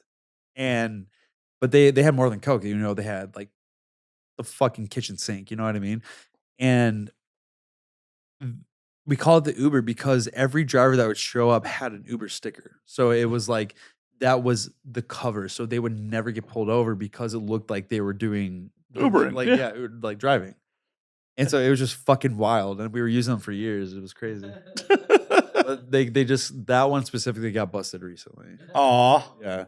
But it's not like there's a shortage of cocaine. Yeah, there definitely isn't. I know, like, my not to throw anyone under the bus, but my birthday after party was just like, oh, everyone is doing coke here. Please don't die in my apartment. Smart to have Narcan. Shout out to Cody Vore for hooking me up with that a while back. It's just like, as I said, I don't fuck with it, but like, do not want someone dying in my fucking apartment. Looks bad on you. Yeah. Also, just, you know, genuine like care for the people you're hanging out with. Some of them. I mean, some of them I wouldn't care if they lived or died outside of my apartment. Oh, kidding. Kidding. Maybe not. I won't judge you either way. I get it. You know how this industry is sometimes. Like, yeah, sometimes we're cool, and then all of a sudden, we're not. It happens. Fucking wild place, man. It is. I wouldn't trade it for the fucking world, though. Like, yeah. I look at the life I could have had, like, back in Chicago, and it's just like, I know where that life went, and it would have sucked. Right. Yeah, there are definitely wild ups and downs that come with this shit. There's wild ups and downs that come with entertainment, but it beats punching a fucking clock for someone who doesn't give a fuck about you. Oh yeah, I say it all the time. Like if I was doing a 9 to 5, I would have fucking killed myself. Like there's no way. What 9 to 5 would you have ended up with? Fuck if I know. Well, what was the goal in high school? Dude, Like, I started at 18. oh, Jesus. I mean, there's things I did. Like I was like in the military for a little bit, and I kind of like stopped, went back in. So it was. Did you get dishonorable or Other than honorable? other than honorable? What'd you do? Porn. They kicked you out for porn? It's a long story, Well, but we have time. okay, fair enough. So I was. Let's call it. I went in for the wrong reasons, but I mean, is there really a right reason to get into the military? yeah, if you're like really patriotic and you really love your country, and you really want to serve your country, this and that. But most people just get in because of the benefits. Well, yeah, that's why healthcare and fucking colleges aren't free for civilians because they otherwise would have nothing to market the military to. Yeah. But the thing is, like, the program I was in was like, you gotta be fucking like patriot. So, because I was like in a special operations program, or I was going in for that. And so it's just like, that's like, if you're doing that, like, you gotta be fucking like, hoo-yah, America, let's fucking go. And so it was just one of those things where I was like, I did it because a buddy suggested it. And I was like, okay, I'll see where it goes. And then I got selected for it. So there's pre-selection, then you go to boot camp, and then if you're pre-selected for this program, then you go to like a special boot camp. So like if you're Army, Marines, Air Force, like this is different, but Navy, you go to a special boot camp. And then the cutthroat starts beginning. And so it was just one of those things where it was just the whole thing of like, how far can I make it? And then I was like at the end. And so I was one of 6 dudes left out of like 80 something guys. And so I was just like, I'm this little badass. But then I was realizing that I was like, okay, I just literally did it for that reason. But then, but throughout this entire time, basically this entire time, I had told somebody that I did porn. And the first scenes I did were gay porn, except for one scene. And I had told them that I did a straight scene. Uh, One person told another, told another, told another, told another. Everybody knew. Then they found out that I had done gay porn because some dude looked too far. And then they went to the instructors, and for some reason they didn't know it was me right away. But like now, this is like a year and a half later, so it took them fucking forever to figure this out. But they eventually figured it out, and then they immediately took away my security clearance. So then that was it. That was done. But I was still doing the training. But through by that point, it was like all the cutthroat shit was done, and it was just like you're just learning your job. And I was like, I don't know, 2 months away from graduating, and then they looked into my records a little bit further, like medical records for whatever reason, and they found out that I had asthma, which I had lied about because I did lie about having asthma, and they're like, "Well, isn't that fucking convenient?" Right. And so then I got kicked out like 6 months later. I mean, it took me a little while to get separated, but They wouldn't even give you a medical on that? it was medical. Oh, okay. But it was you lied. Oh. Yeah. So I mean, the obvious defense is I'm not a doctor. I don't know. yeah, but there's a list of things. Oh, no, I'm fucking around. Yeah. I'm fucking around. I'm fucking around. Yeah, so it was one of those things where I'm like, I'm glad I'm not doing that now, but it was like a shitty time going through it, but it was like I would not trade that for the world because the amount of shit that I learned, like what I went through, it was wild and it was awesome, and like the discipline, and that's why I feel like I'm so good at what I do now. Just You could have been Colonel Cole, though. fuck that, man. I realized I was doing it for the wrong reasons. Like I wouldn't want to be in that shit. It was funny because recently I'd actually thought about going back in, but I didn't. I don't think I would have been able to for many reasons. But it was like there was like a tier 1 operator, like a PJ. So it's like, all right, compare it. So there's like you've heard like SEAL Team 6. Oh, yeah. So like in the Air Force, there's a couple of different special operations programs. But you were in the chair force? no, I was in the Navy. Oh, okay. But I wanted to go to the Air Force. Like I just recently, I kind of like was looking into it, and there's this group called the PJs, which is basically a tier 1 operator, kind of like Team 6. And I was like looking through this. I was like, dude, honestly, I could fucking do this but what it was like, you're a rescue medic for special operations. So like if like a SEAL gets fucked off his ass somewhere, like you have to go not only save him from like a middle of a firefight, but you also have to work on him while you're saving him. And so like that was something like, and then it hit me like I wanted, like that was something I should have gone for from the start because I feel like that would have been so fulfilling for me, but I chose the wrong thing. Well, have you ever thought about getting into like an EMT program or shit like that, like saving civilian lives? It wouldn't be intense enough for me. And I like, I mean, it depends on where you do it. yeah, but it's one of the things where it's like if I'm not getting the money, then I need intensity. And there's not like a future in EMT. Like from the friends I know who are EMTs, it's like that's it. Like there's not like a retirement plan to that. You move on to something else. Fair. And I'm like at my point in my life where I'm not trying to start with something that like 18-year-olds start with. You know what I mean? And a lot of access to drugs. So I know some Wait, people. what does the drugs have to do with? Oh, you mean like that? Yeah. I see. I'm not like into those kinds of drugs. Because I have some friends who have been EMTs, and it's just like, ooh, yeah, like some of them would go out on benders and just give themselves an IV the next day. That's not drugs. Well, no, but the military. but they'd have access to other shit, and they're just like a little squirt that. a little squirt in there, or like shit would go missing. Yeah. It's like, we put it on the chart. We gave that to a patient. Yeah, I couldn't imagine being an EMT. That would be pretty fucking wild. But there's one thing like where I realized that I feel like I'd be good at because there's been some shit that I've seen where like I felt nothing. Like I've seen people get like cut in half by cars and like been like right next to them, like helping some dude and like looking at this like poor like little girl just like dying off to the side. It was like I felt nothing, and then I'm just like, okay, maybe I'd be good at being like a PJ. You know what I mean? Yeah. Like I can be emotionally detached from this shit. Yeah.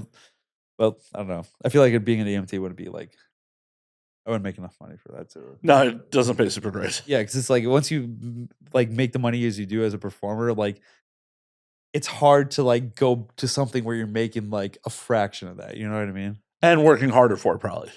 Very true. Yeah.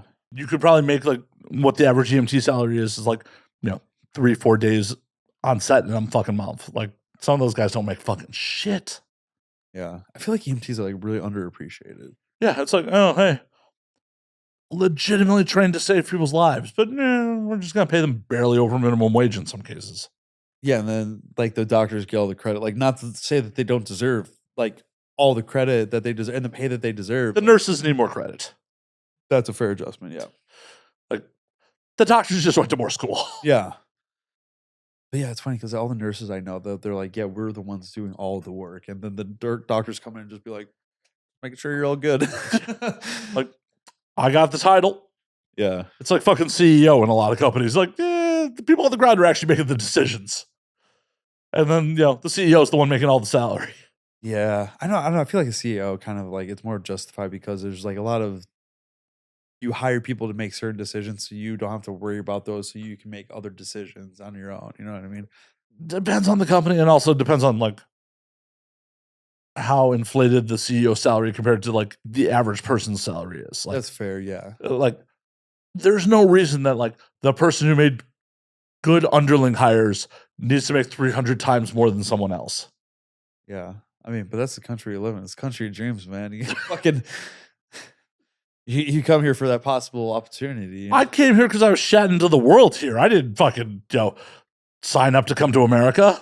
I was shat into the world into a fucking Would be shat into Afghanistan. Maybe. Not knowing what I know now, but if I didn't know any better, I might be happier in Afghanistan. I wouldn't have all these fucking first world problems. Yeah, but you'd have a fuckload of other problems. But I'd have a fucking rad AK. I'd have a rad AK. You can have a rad AK in America. That's what's so fucking great about this country. I live in California, sir. I could not have a rad AK here. You can now. That's still being fought in the courts. Yeah, the what fell out in the courts was the limit to the 10-round magazine, and California restricted you to have. Oh, I'm well aware. But that fell out, so now you can. I'm well aware. Like, I thankfully have a bunch of guns that, like, since I moved from Nevada to here, I have a bunch of stuff that's not on the California approved list. Yeah, but you don't have those here because no, I do. Like, if you move in from out of state, you can legally register them. I registered them. Oh, you did register them. Like, if you move in, like, you can't have them if you purchase them as a California resident, but if you move in from out of state and already own them, you can have them. Gotcha. So, like, I was able to just, here's this fucking, I have an M&P 40C that's not on the California approved list. I have a SIG 229 that's not on the California approved list. My Beretta 96 isn't on the California approved list. Really? Yeah. Why? Just not on the California approved list. They're just Because the manufacturers don't want to pay for California's bullshit to get them on the approved list. Oh, I didn't realize it was based off the manufacturer. Yeah, the manufacturer has to pay for like California's standards and all that shit. Like that's why some like Smith doesn't pay for like anything but like the M&P Shield to be on the approved list for like the striker fires. That's so weird. I didn't realize that. Like, 'cause I never really looked in the laws because I'm a Wisconsin resident. I'm still a Wisconsin resident because my parents live in Wisconsin, so I just use their address. But I don't have guns, and You live in Arizona, like no. But like when I was living in LA, I didn't have guns that were from Wisconsin, and if I did have guns, I didn't register them in California, and I didn't have 30-round mags when I went to the range or like the BLM lands out here. And it was just like, it was one of those things I was hearing these laws. I was like, what the fuck? But I never like looked into the laws because I would rather just have them or not have them. And well, because like I had to be above board. Like I did armed security for a long time. Oh, did you really? Yeah. Like, so when I worked in Chicago, I worked for Garda, which is I know Garda. Yeah, Yeah. The like where like they bring money from. Like, I worked for Garda for over a decade. Oh shit. Yeah. You really have worked in a lot. Yeah, a lot of weird jobs. But yeah, I started in Garda working when it was still United Armored Services in Broadview in 2003, and I worked for them till 2014. Do they have Garda out here too? They do. Okay. There's a whole convoluted, like internal politics shit Ooh. about that. But I transferred the job for Garda to Vegas. Okay. Like, So that was the job you were transferred. Yeah. Got it. Yeah. So I transferred that out to Vegas and like was working on the trucks in Vegas, traveling for them too. Interesting. Okay. So yeah, I did arms. Like my audience knows this, but like that's how I got into the industry. Like I originally was providing armed security. Like, sorry, just security, not armed, not armed. not armed for girls in the industry, like doing conventions and feature gigs. Yeah. Okay. That was my original, like what I did in this industry. Gotcha. I was in much better shape then. But I mean, if you don't have a gun, you don't need to be in shape. you still fair. But I mean, you also have like a broad stature too. Like Yeah. you're still. I mean, like you're not like you're not like small armed or anything. No. So, like, you're still like a fucking. I'm a big dude. Yes. Yeah. And like a lot of years of being able to just yell at people because fucking that job, especially being an ATM tech, like people do stupid shit. I can imagine. I'd imagine you went through some shit being a guard for feature dancers specifically. Like Features actually generally were pretty painless. really. Mostly, actually, the girls were more the headache than the actual patrons. Because you got to remember, once you're in a strip club, there's all the internal security for the strip club too. Fair. Like most of my job was making sure that my fucking talent made it to stage on time. Wait, that was put on you? Oh yeah, oh yeah, very much so. That's wild. Making sure they showed up on time, and then scooping their dollars and making sure that they were okay. But like, for the most part, yeah, like no one's getting out of line in a strip club. There's a bunch of dudes with no necks that are all around the club. Right. Like I am the last line of defense in that situation. Gotcha. Conventions are a different story. Holy. I just imagine that not like really being much of a deal. Is it really? So depending on who I was working for, like there were definitely times where like the talent just didn't want to deal with some shitty fan, and I'd have to deal with them. Okay. Like not the fan necessarily being inappropriate, but like the fan just being ignorant. Like, why should I buy that DVD? It's free on Pornhub, or which then set off the person I'm working for to be like, get rid of them. Like, hey man, you gotta go. Yeah, I mean, what else is that fan gonna like have to offer, right? Yeah. Yeah, the minute why do you want to buy it? yeah, the minute you're telling, especially back in the day, like when people were making a lot of money selling signed DVDs at like Exotica and fucking, well, AVN, we couldn't sell shit till 14 or 15. It used to be you could not sell shit at AVN. Really? Yeah. Like unless you gave them a cut or No, just not at all. Like it wasn't allowed. I wonder why. It was something with the tax laws. Like, Oh. and like, because originally, when I first started going to AVN, it was definitely a B2B show. Like it was a business show. And like the fans were an afterthought. And it's more and more over the years become more of a fan show. Yeah. But yeah, it was just a lot of like, this fan's fucking annoying me, Matt. Get rid of them. Okay. Hey man, you gotta go. And most of the time they complied. Occasionally they'd be like, dude, she's not gonna fucking talk to you. Just fucking walk away. Like, just fucking walk away. And thankfully nothing like ever got physical. Like, because if you're doing the job right, you just use your fucking mouth. Yeah. I'm honestly kind of surprised that like it would never have gotten physical at AVN because I feel like because everyone's typically kind of drunk over there that people are just kind of off their ass. The closest I've ever gotten into like an actual fight at AVN was at the Circle Bar at Hard Rock. Oh, dude, I don't even. I don't even know who the fuck this was. This is forever ago. Like, got shitty with Jenna Hayes, and we almost got in like me and my friends got into a full on brawl. I wasn't even working for anybody on that show. Like, it was just like there. I'm like, oh, my friends are brawling. I guess we're fighting, and it thankfully got broken up by the Hard Rock security before it really escalated. Oh, okay. Because I live in the real world where it's like I want to de-escalate things as much as humanly possible. Oh yeah, no, I feel that. Like that's what amuses me so much about like gun culture and shit like that is like all these fucking tough guys. I'm gonna save the fucking day. Like you don't live in the fucking real world, dude. Yeah. Like in the really real world, the last thing I want to do is have to shoot somebody. Like all my years on the trucks, like what I always told myself is like, I'm going home at the end of the day. That's all I care about. But I don't want to shoot anybody. I want to go home, but I don't want to shoot anybody. I don't want to get into physical altercations because, like, even if you win the fight, you don't win the fight. You don't. This isn't a fucking martial arts movie. You're not walking out of here completely unscathed. Yeah. You got all the court situations afterwards, Oh. and then probably getting fired, and just because you did your job. And The first thing they taught us in training, like at Garda, is like, if you shoot someone, you're going to be sued by their family. Just understand that. You're going to get sued. Wait, the company wouldn't get sued? Oh, but they'd sue both. Huh. I mean, it's kind of fucked up, but they told us, like, if it comes down to it, if it's your word versus the corpse's, your word is much more compelling. Dude, it was kind of like, obviously not the same, but I went to the class to get my concealed carry, and What state? Illinois. Oh, see, I left Illinois before that was legal. Really? Oh, yeah. So it wasn't always legal? Oh, no. They passed CCW, like, shortly after I left. No shit. Yeah, because I got it in 2014, 15. Yeah, it passed in, like, 12. Wow. Okay, I didn't realize it was that recent. Oh, yeah. Like, doing the class, I realized how fucking stupid it was to get like a concealed carry. Because it's just like, if you have that, now you're like on the registry that if you do shoot somebody, now you're responsible for all this shit. And it's like,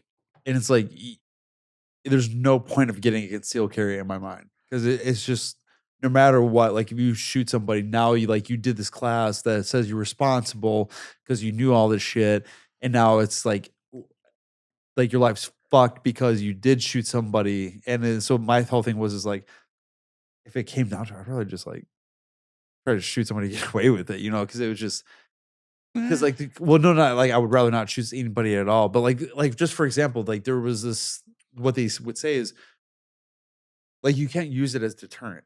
No, 100% no. Yeah. So like, for example, like if somebody is like threatening you, like I believe that you should be able, like somebody, like let's say you are like fucking drunk and you're coming at me and I'm like, dude, I don't want to fight you, and then I feel like I should be able to be like, hey, got a gun.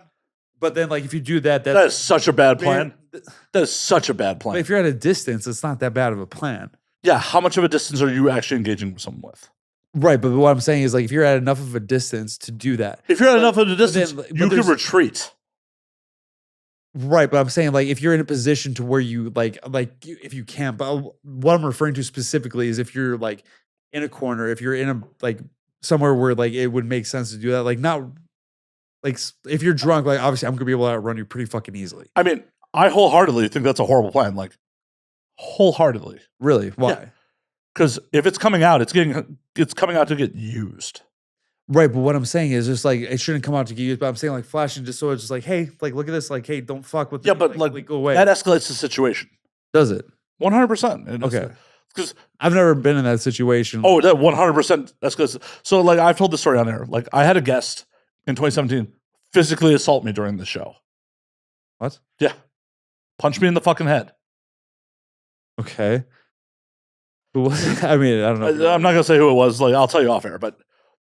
Guest punched me in the fucking head. I immediately established risk control. I'm like, I'm not getting hit again. Dude was so drunk that he didn't realize. Like, he's like, why are you holding my wrist? I'm like, because you just punched me in the head, dude. I settled down the situation. He's like, can I use the bathroom? I'm like, yeah, you can go to the bathroom. He goes to the bathroom. I go get a gun. I put it in my waistband. And like, as I retold this story to a bunch of people, they're like, well, why didn't you pull the gun on him? I'm like, because that just makes the situation worse. I'd rather try to use my words and de-escalate this thing, because the minute the gun comes out, this is fucking serious. If I'm brandishing it, if I'm actually intending to use it, that escalates the situation to a point where like someone may in their head think this is life or death, and they may react accordingly. Fair enough. I'm very much a proponent of, and with the big caveat for anyone who's knows me for years, I've pulled a lot of guns on people. Like in the armored car job, the gun has come out a lot of times. Like it used. You always felt like it did worse. Well, so the fucked up part about the armored car gig is when I worked in Chicago, the policy of the company was as long as you didn't point it at somebody, it's okay to come out of the holster. Okay. The reason that it came out a lot of times was not that I necessarily felt threatened. Statistically, armored car robberies are a cased job. So I'm putting on theater for somebody who may be potentially watching me. Like, if I treat this person I know is not a threat like they're a fucking threat, someone who's casing the truck goes, that's not the guy. That guy's going to react violently. Versus the guy who's not paying attention and lets someone walk up on him. Okay, that's fair enough. But it was a lot of theater. I've pulled a lot of guns on people that I did not consider a threat in any way, shape, or form. I've definitely pulled a gun on someone who I almost shot, and if they had been a white person, I would have shot them. It's really kind of fucked up. It's coming out of a Dominic's in Displays. Fucking Dominic's. Like, so I love that I could tell this story and like you actually know what this is. Like, I was at the Dominic's on Lee in Displays. I don't know, Lee. Okay, and I was never like much in Displays. it's what Oakton turns into. I actually don't even remember Oakton. Oh, okay, it's fine. But I'm coming out of the Dominic's and like two guys are sitting in a two-seater looking at me talking. I'm like, this ain't right. And Dominic's used to send out these inter-office mail bags that we had to fucking pick up too. So like I pull my Glock, I kind of conceal it behind the mailbag. As I exit the second door of the vestibule, the guy in the passenger seat runs at me. Gray hoodie, hood pulled up, hand in his front pocket. And if his hand had come out of his pocket, I would have fucking shot him. If he had been white, I probably would have fucking shot him. But in the split second it was all going down, I'm like, if I shoot an unarmed Hispanic man, I am going to fucking prison. Yeah, I mean, that's what this world's come to, man. And this is 2005. Like, oh, this is 2005, really? Yeah. I didn't realize, like, granted, I was in middle school at that point. I didn't realize, like, racial issues were such a big thing back then. Oh, 100%. But yeah, like, if his hand had come out of his front pocket, I wasn't gonna wait to see what he had. Like, he saw the business on the Glock. He closed the distance so fast.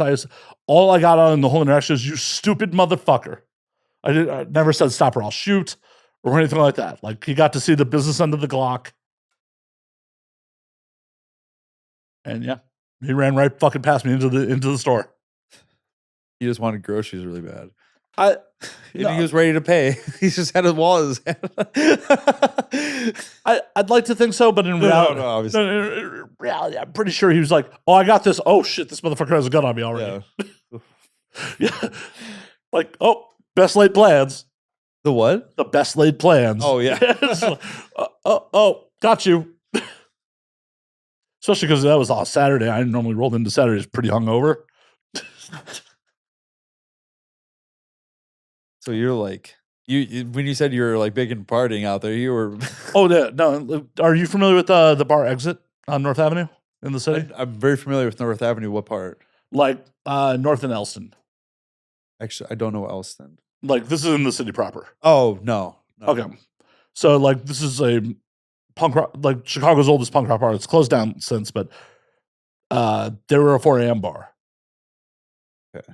So when did they close? Sometime during the pandy. Oh, okay.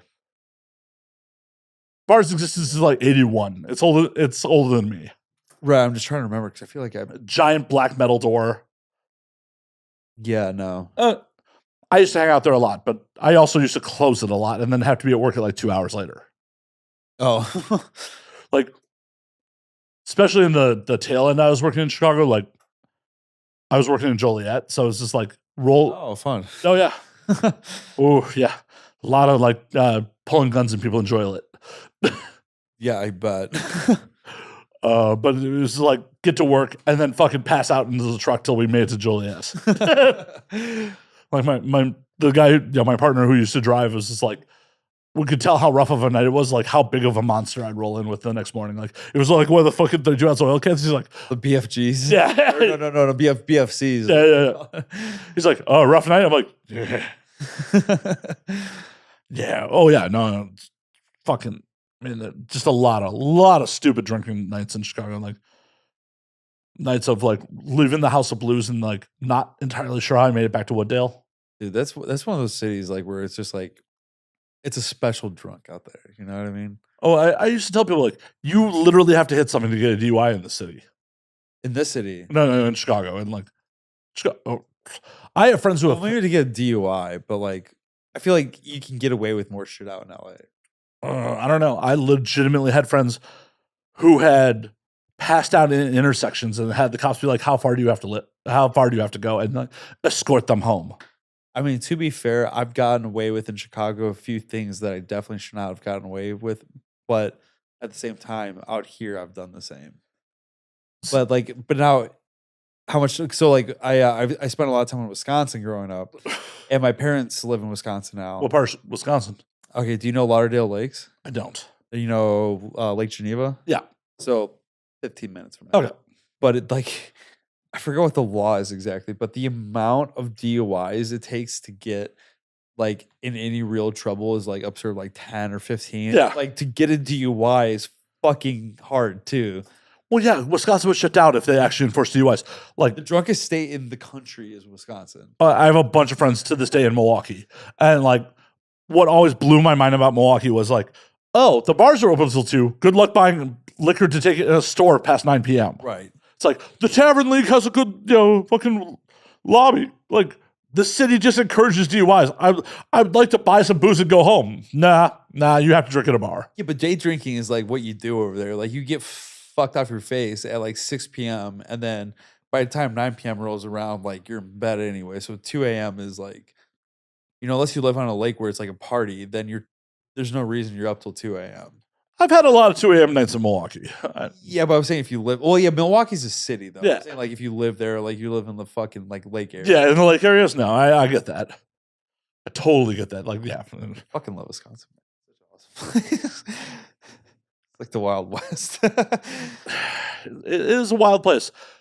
I've never moved back to the Midwest, but if I did, I possibly would end up in like Wisconsin just because. Really? A lot of my friends are still in like Milwaukee and like Milwaukee, Racine. Okay. A fair amount of people in Kenosha. It's just like Who the fuck moves to Racine? people that were born there. Yeah, okay, I feel that. I feel like the places to go in like southern Wisconsin are Milwaukee, Madison, and that's about it. Yeah. Well, like I just have a bunch of friends that like live between Milwaukee and the Illinois border. So it's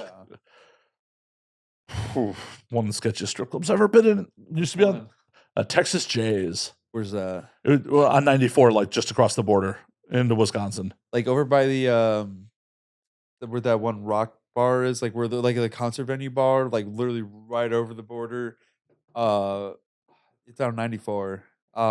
It's like my dad said he used to go there in high school, like because you could be 18 and drink. And all like the big bands of the time would go there. Maybe. Fucking forgot the name of the. Anyways, I would imagine it'd be right there. Yeah, like there's just a lot of crazy shit on the frontage road, like right off 94. Like being here, Wisconsin's like, oh, Texas Jays, bunch of porn stores. Yeah. Showing my age, I remember paying $60 for a Vivid DVD. $60? I didn't realize they were that expensive. Oh yeah, Like, I'd never bought it. Yeah, it was insane back in the day, like insane. Fuck. That's why they made so much money. Yeah. Oh yeah, they could definitely afford to pay Vivid contract girls a ton of fucking money because, oh yeah, $60 retail on a DVD. That's all people had as far as pornography went. Yeah, and it's not like there was like it was like an overinflated market. Like the few things that were made is what you had. Yep. Dude, that's wild, man. I hear the stories about like old school performers making like $50K a scene. And I'm just like, brother. I don't know if it was ever that crazy. I mean, back, let's call it, the 80s. I feel like that was what people were referred to. Maybe not maybe it was the 90s. I mean, I feel like the 90s would have been like the 90s, early 2000s would have been that like that heyday because right before the internet hit. Yeah, because in the 80s, it was a lot of people that were full service sex workers who were doing porn. Not oh really? I mean, there were definitely some porn stars, but like a lot of people who got into the industry were like started off as full service people that Okay. I may be talking on my ass. If you're a super old schooler, correct me. Please correct me. I'm often wrong. And if you correct him, you correct me. I'd like to know. I'd like to know about the history of the thing that I'm in. Well, hell, like when I got in 2010, 2011, like contract stars were still a major fucking thing. Like, yeah, is what everyone aspired to be. They wanted to be a Wicked girl. They wanted to be a Vivid girl. It just blew my mind that it took so long for tube sites to take the effect that it currently has. Because it was a long time that like Pornhub and Xvideos, well, let's say Pornhub had been around before it like really took like full effect. So It when was years. it was years, but like when I got in, everyone was still viewing the hub and like Red Tube and all that shit as the fucking enemy. Because at that point, they were legitimately pirating people's content. What about that? I always thought it was just them, like studios kind of being like, hey, we're gonna upload our shit on there. It's like, Oh, definitely not. huh. Definitely, back in the day, they used to legitimately just pirate people's fucking content and devalue it to a point where they're just like, yeah, we'll offer you this Get one. away with that. There's no lobby for porn. No one's gonna fucking. Yeah, but doesn't just because you don't have lobbying doesn't mean you can't hire a fucking lawyer for like. People didn't. Yeah, but I also guess a lot of the shit that they were recording was illegal too. This never happened to me, but I had heard that there was a possibility that people would, when you were signing your paperwork, that the city that you filmed it in would be a different city. To this day, it's only actually legal to make porn in New Hampshire and California. Yeah. Well, no, Las Vegas too. Sort of. It's on a state. Nevada. Nevada's on a state Supreme Court opinion. As of recently, though. Well, I mean, but that's what legalizes it. Is a state Supreme Court opinion based on the California State Supreme Court ruling.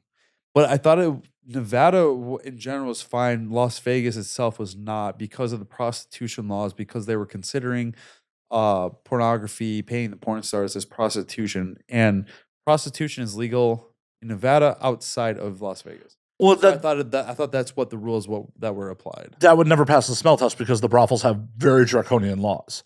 Like, you have to have a weekly test to work in a brothel. Sure, but I'm saying that no one who's shooting has a weekly test. You would still run afoul of the prostitution laws because the prostitution laws only work under the brothel system. Like, if you were outside of a brothel for more than 24 hours, you have to get retested. Interesting. Okay, I didn't know that. Oh yeah, I've never been to a brothel. I haven't either. I just know people that work them. Right. Like, I know people that have worked them. I know people that manage them. And I just try. Wild job to have, like working at a brothel. Like I've known some people who have worked at brothels. I was like, how the fuck do you do that? Like that is some wild shit. As the dude who has to manage a brothel, imagine managing like 10 to 15 talent that are all stuck in the house 24/7. Yeah. Imagine that job. That's your job. I won't go into detail, but I'm staying at a model house currently because I'm here for 9 days. And I see what goes on there. I'd imagine that a brothel is much more organized and there's like fucking rules. Yeah, but like model houses are like. Yeah, but you're the one who has to manage right all those fucking people. Like, yeah, but I feel like it's pretty easy to like keep like once you create like a strict set of rules, like, hey, you do this or you're fucking out. Like, I think like once you have that kind of mentality towards it, and like if you respect me, I respect you, and then I feel like if you have that, then you're kind of like good to go. But I don't know. It sounds like not a job I'd want. Yeah, of course. But I'm also referring to like performers like being a wild job.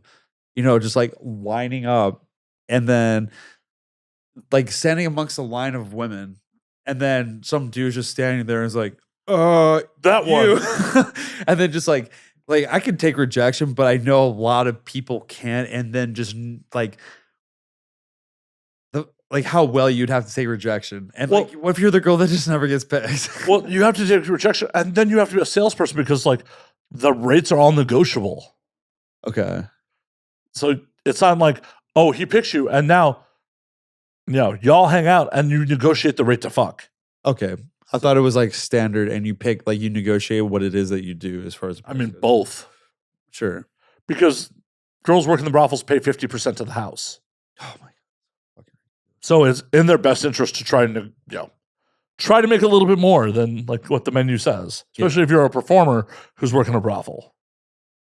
Because you have a little more value than, just the average courtesan. The fucking 50% rule just blows my mind. Like, I've never escorted, but like if I were to have, like, the fact that I would have to have sex with a random person like hurts me too much. But then on top of that, to be like, I have to give half of that shit to some fucking dude.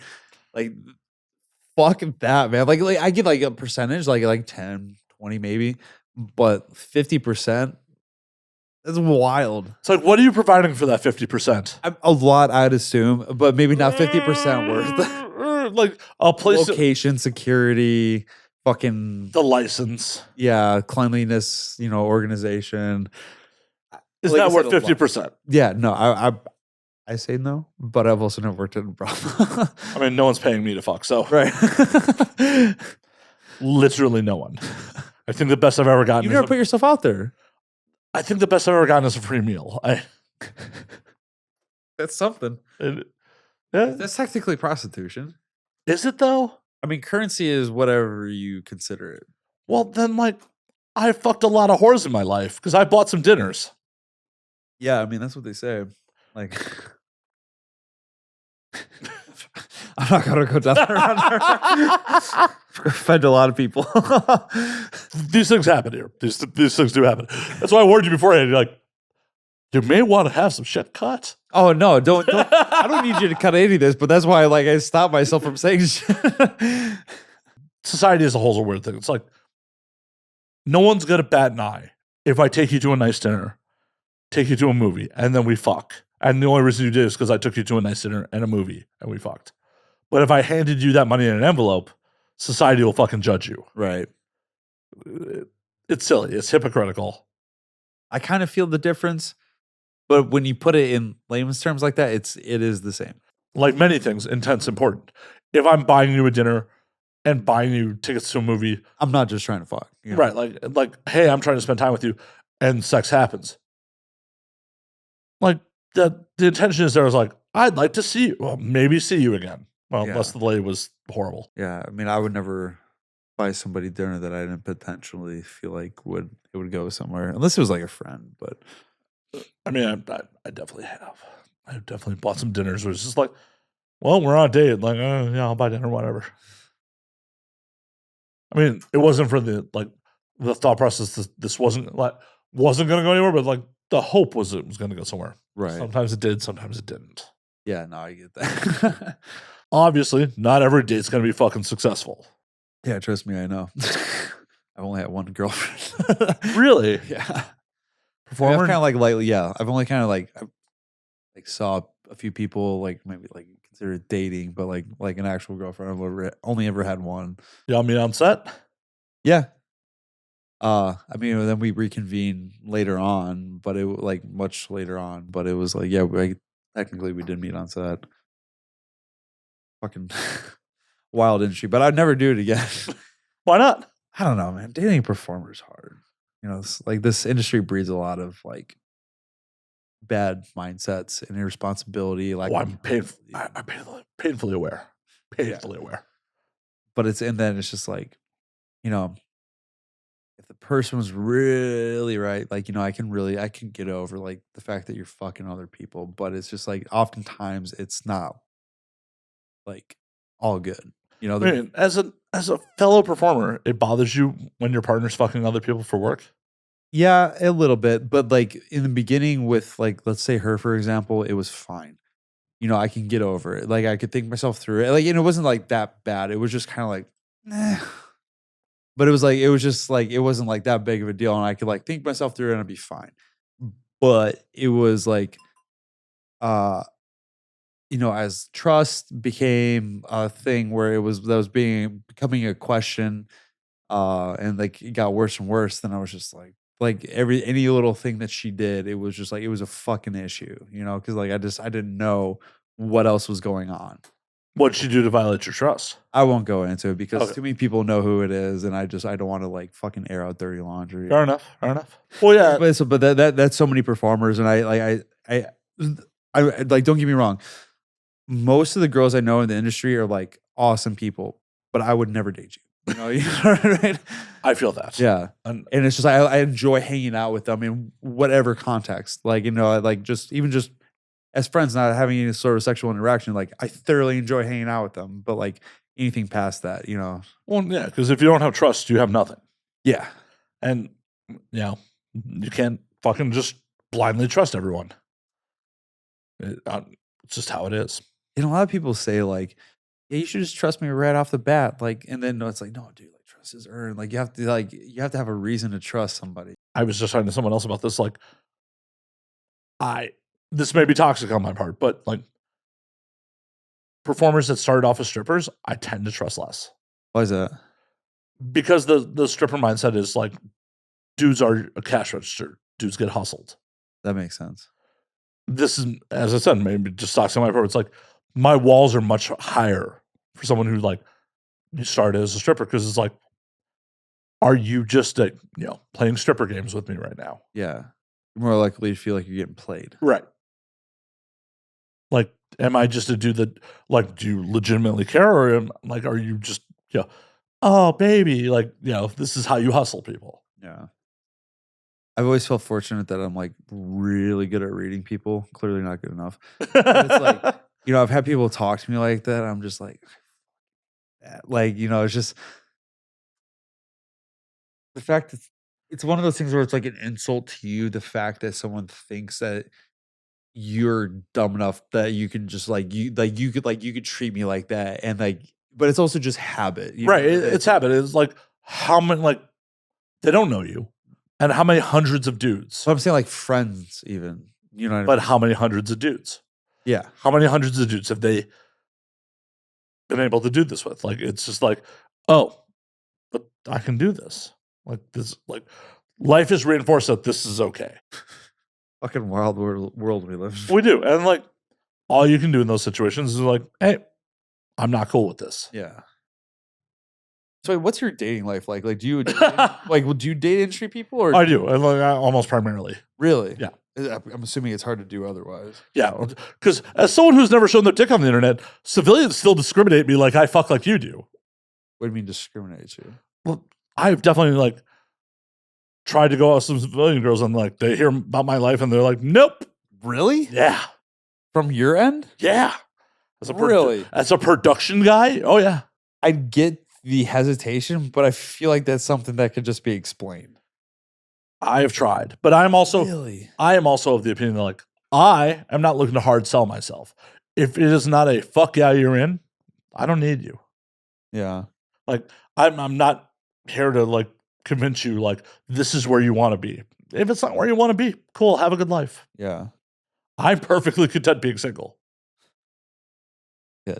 I mean, being single is pretty awesome. I mean, it's lonely, but it's like it's a much more content life, Yeah, and I'm also not looking for anyone to fucking complete me. I just need an awesome +1. That's what I need. So when you date people in the industry, is it like business end, crew, or performers? Oh, performers. Really? Okay, gotcha. There's not much. You have the patience for that. Just being on. Oh no, I don't very often. It often doesn't last long. Oh, we hang out for a little bit and then I get annoyed by some stupid shit. Yeah. Or there's been a couple times where I was into them and they're just I can't see myself dating anyone who's not a performer. That is not what you said the night before, girl. Yeah. It's hard to explain, but I get it because it's one of those things where you give it a second to cook, and then it's like, am I really going to put myself through this again? Because I've heard girls do that. It's just well, that's the downside of me not being a performer because dude, I promise you're not missing out. It's got its perks, but it's not at the end of the day, I would actually wager in my time in, I've probably dated more performers than you have. I believe it. That sounded like a weird brag. No, it's but at the end of the day, it's a weird situation because so many of these girls have been burned by fucking white knights and dudes that are Captain Save a Ho. And when I'm I honestly stable. Yeah. I legitimately don't care. Go get fucking cream pied by someone else at work. I don't care. And that doesn't bother you. No. Fuck. I've been around too long. I do not care. Legitimately. I fucked someone recently who's oh, I didn't tell you, but I got cream pied by someone an hour before I fucked you. I'm that's cool, whatever. Legitimately, the curve on. See, that's such a disrespectful thing. Oh no, it made me question on a trust level, but the actual act didn't bother me. We're not in a relationship. There's no commitment here. You don't owe me shit to tell me that you got fucked before we fucked. Yeah, I mean, I get that, but more so like I mean, like if she cleaned up, that's a different story. But like, Whatever. I mean, like, our heads are curved like that to pull out opponent, like rivals fucking semen. yeah, but That's, I don't want to be pulling out some other dudes cum. I mean, I don't think I did. I was kind of drunk. Yeah. I feel that. But at the end of the day, like, I had no emotional reaction to being her being like, oh, I got creamed by someone else before I fucked you. I'm like, whatever. I don't like, you don't, girl's not my girlfriend. Really doesn't owe me shit. Right. I mean, I've been around too long. I'm just fucking desensitized. It really is just what it is. Like, I'm fucking desensitized. And like, if I'm legitimately dating someone, all I really care about is like the emotional commitment. Like, if you make it to a point where I can't trust you, that's a problem. yeah. But like, as long as we're on the up and up about like who we're fucking, how we're fucking, like, that shit don't bother me. It's just a fucking physical act. It is. I've had so much meaningless sex in my life. Why the fuck would I be bothered by someone else I'm involved with having meaningless sex? See, like, I used to think like that, but then like for me at least, I'm not saying like this is like the way to think, but like sex is such an important thing Is it though? for me for like Okay. in relationship building, because it's like that, like because I'm a very physical person, so it's that moment is so important for connection making, and it's just like that is the thing we share, and it's like it's hard to explain, and it's not that it comes out of a sense of jealousy, but it's just like that's our thing, and it's like I give you myself, and like you give me yourself, and then like it's like these are our bodies, and like we're giving it to each other, and so it's just so much more of like a connection based thing, and maybe it's just because I'm like more of like a physical person, but it's just like that's where I find connection, and obviously like I think I'm good at communicating, but like verbally,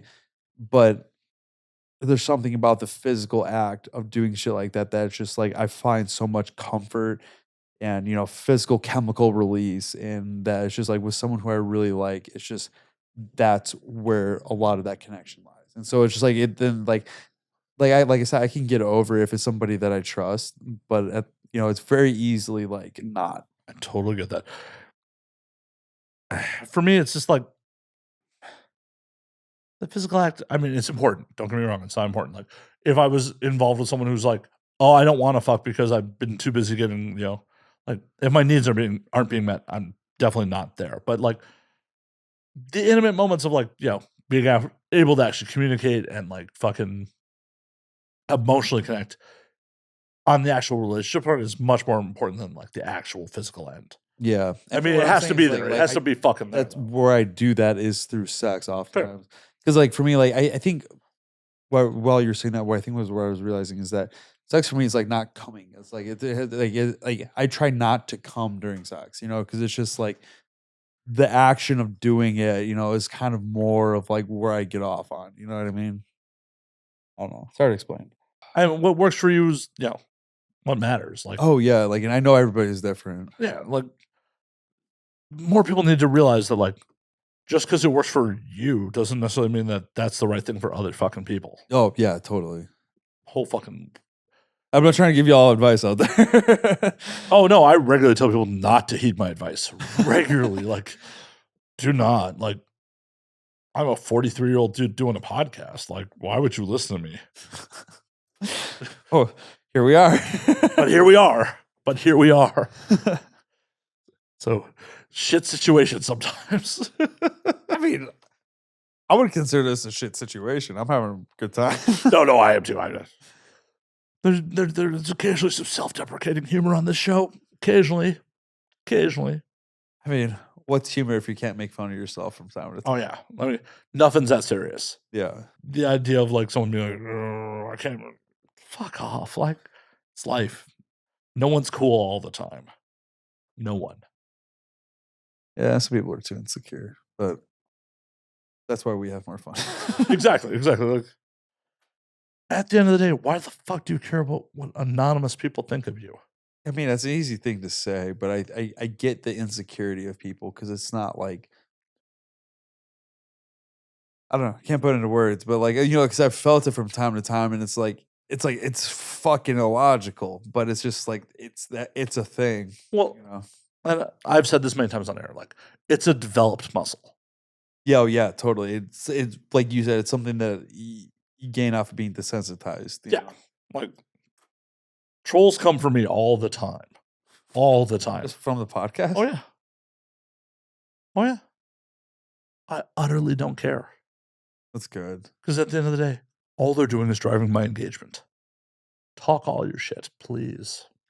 It was funny when my buddy and I were doing our thing, and there was somebody like we made a stupid video with some steroids, like real steroids, and we're like putting it into a blender, and so like now we're going to add a scoop of protein, and then it was like a bottle of Tren, but then you add a scoop, like you add a half a banana, and it's like another bottle of Tren, and so it was like one of those things, and then people started talking shit, like, I can't believe you're advertising this, like, because people look up to you and this, and this, and it's like, yeah, what they're saying. But then it started creating like this whole controversy in the comments, and then my buddy Mike was just like, "Fuck, this isn't good, dude," and I was like, "No, this is great. Like, No, it's amazing. This is a boosting engagement. This is what you want." Yeah, like let them fight. Like honestly, toss something in there to fucking make it worse. Oh, I do all the time. I wade into the comments and talk shit. Like I 100% do. Like, pro tip: trolls really don't like it when you tell them thank you for the support. Yeah, it's like, didn't do my job. Like, all your comment is doing is helping support the show. Yeah. Thank you. That's all it's doing. Because I say this all the time. If I wouldn't take your advice, why would I take your criticism? I don't know you. I don't know what your life experiences are. I don't know what your education level is. I don't know anything about you. Why would I be bothered by what the fuck you have to say? I think what it is, like, they just No. be outspoken. They just feel the need to say it because they think it's important, and I don't know if they expect you to feel anything off of that. Oh no, they're trying to get a reaction. That is what 100%. Hope for, but do you think they expect it? Oh yes. Really? Okay. I mean, they ain't got shit going on in their lives. This is the best thing they got going, is getting a reaction out of you. Right. It's how trolls work. And believe me, it's a guttural response. It's a fucking innate response. Like, I want to fight you now. You're challenging me on my platform. I want to fight you. Fuck that. Thank you for the support. It's a muscle that's fucking built. Because believe me, when I started doing this, I just wanted to fight people. Coming for me in the comments about something I fucking said, we can fight now. We can fight now. And I woke up today in like one of those modes where like, no, I'm going to fight people in the comments today. And I got someone to block me on Twitter earlier today. So like, dude fucking responded. Like, I don't know if you saw this post. Like I posted like a month or so back. It's like, hey, if you're not comfortable with what sex workers do, if you're going to be a jealous piece of shit, don't date sex workers. It's really that easy. Yeah. And some dude responded to it like a month later. It's just like, it legitimately pisses me off when, porn stars feel entitled to be treated like normal people. And I just went off. I'm not going to lie. I kind of like agree with that to a certain extent. What the fuck? Really? Yeah. Because it's like, you do what you do. It's just like, imagine Brad Pitt doing what he does and expects to be treated like a normal person. And I'm not saying just because it's sex. I'm saying just like you're putting yourself out there in a way. Yeah, but like to be angry about like what other people are doing, to say I am pissed when these people expect to be treated like people, like that's kind of fucked. Yeah, no, in that sense, yeah. I guess I was more looking at it in more of like a vague way. But it's like to be treated like a person, like yeah, like you deserve to be treated like a person, like that. Sorry, Dante. I'm gonna treat you like meat from now on. No. It's like I'm not arguing like that, but it's like it's one of those things like when you choose to do something like this, you gotta like understand you're gonna be treated differently. And so like when people complain about it, it's like you knew what you were getting yourself into. Like, do you deserve to be treated like a human? Fuck yeah. And I'm not arguing with that, but then it's just like where it's like I do porn and in all your videos you'll be like fucking treat me like an object, and then you go on Twitter like I can't believe people treat me like an object, and so it's one of those things where it's like, yeah, but you're selling a fantasy. Yeah. Hold that thought. I actually have to piss. I've had enough whiskey. Fuck. You want to wrap this up soon? I Yeah, just realized what fucking time it was. Yeah, I know. We're way over time already. Oh no, like I like doing this long shit because it just like. Well, it's normally about a 2-hour show, but like we're at 2:30 already. Oh fucking, I'm here for it. Like it's one of those things. Like if the conversation's going well, I'm not like, oh, we got to shut it off. Like it's the beauty of podcasting. Like there's no show before or after us to be like, oh, hey, this is your time block.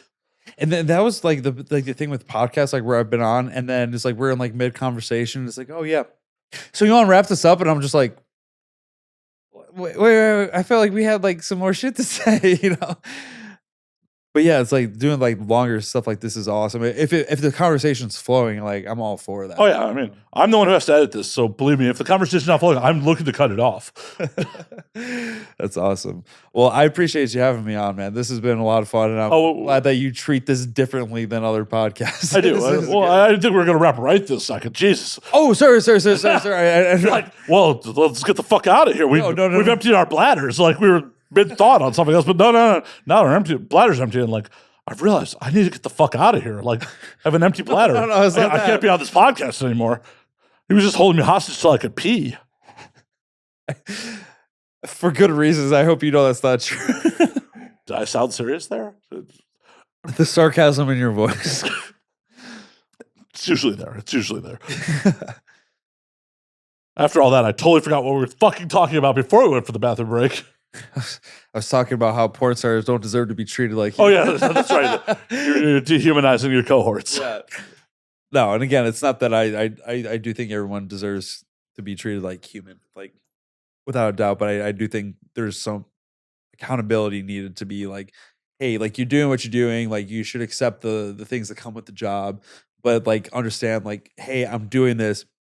You know, should it feel good? No, but at the same time, understand what it is you're doing. You should understand what you're doing on a societal level, but as a personal level, the people that are actually in your circle, that are actually in your life, they should be treating you like a person 100%. 100% agreed. Yeah, I would not argue that for a second. Like I am, for all my years in this industry, whenever I have civilian friends who are like, I'm thinking about getting into the industry for what they perceive to be easy money, I try to talk people out of it. Yeah.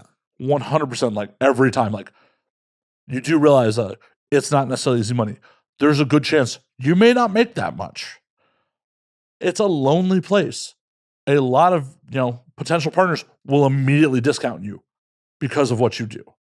You're going to have to deal with stigma. You have to realize that this is not a protected class. If you ever want to go back into the civilian world, someone may just fire you because you once did a scene. Yeah. This is like, you have no recourse at an at-will employment state. If they're like, we saw your scene, you're out. It's like that with the banks too. Like, just to protect my ass, I'm not going to say what bank I have, just in case somebody's looking.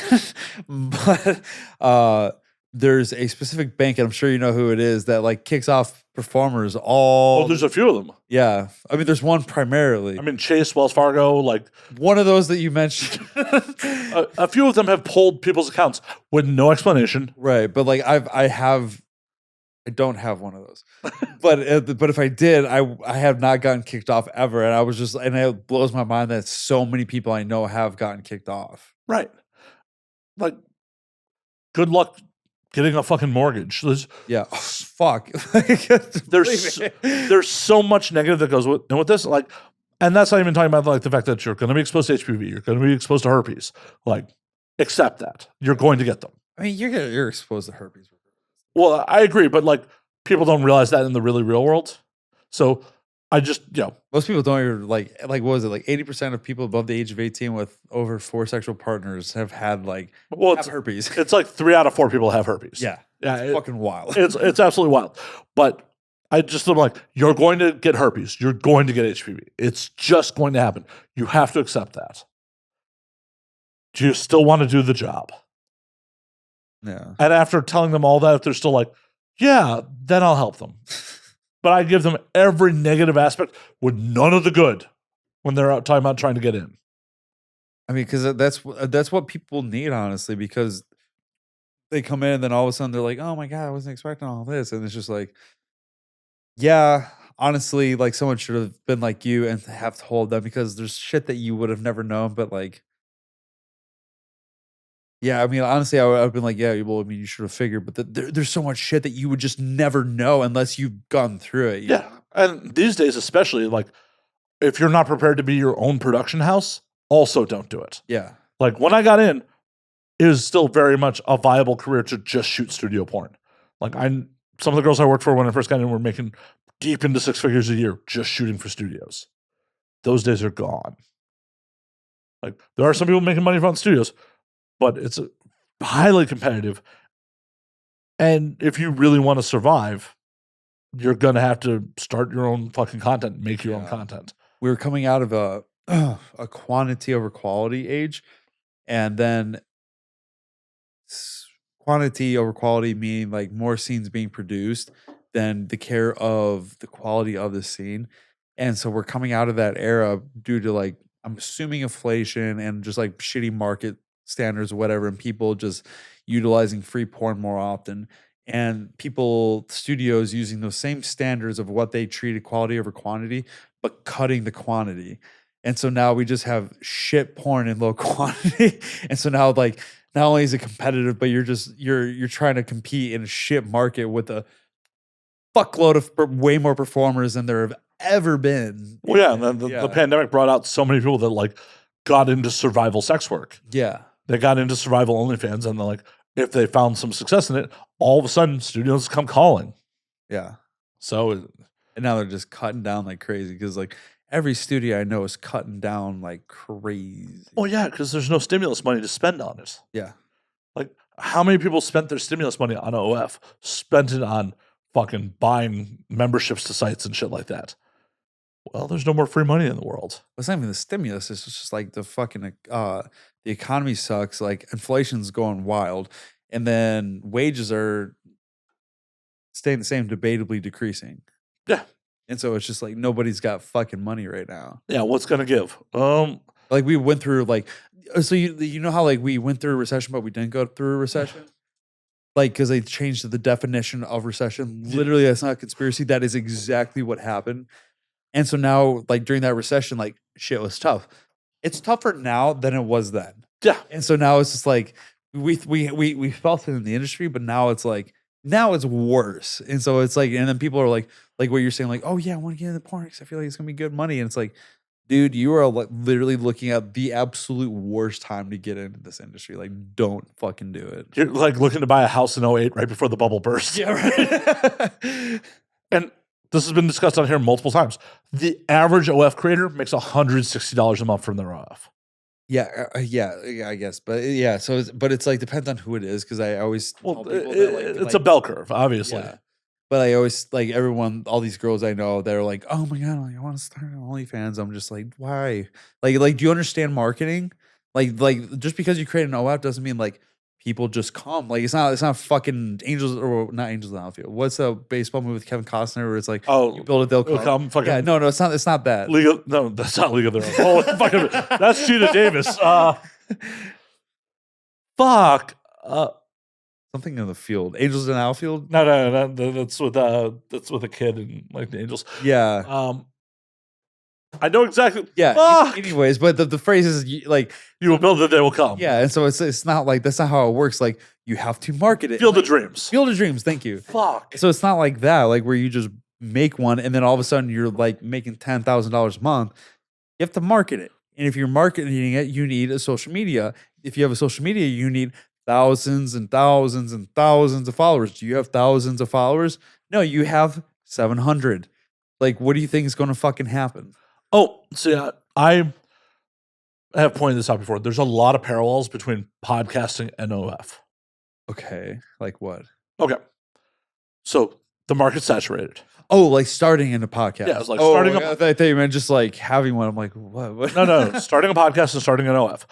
The market's saturated, first and foremost. How do you stand out from the noise?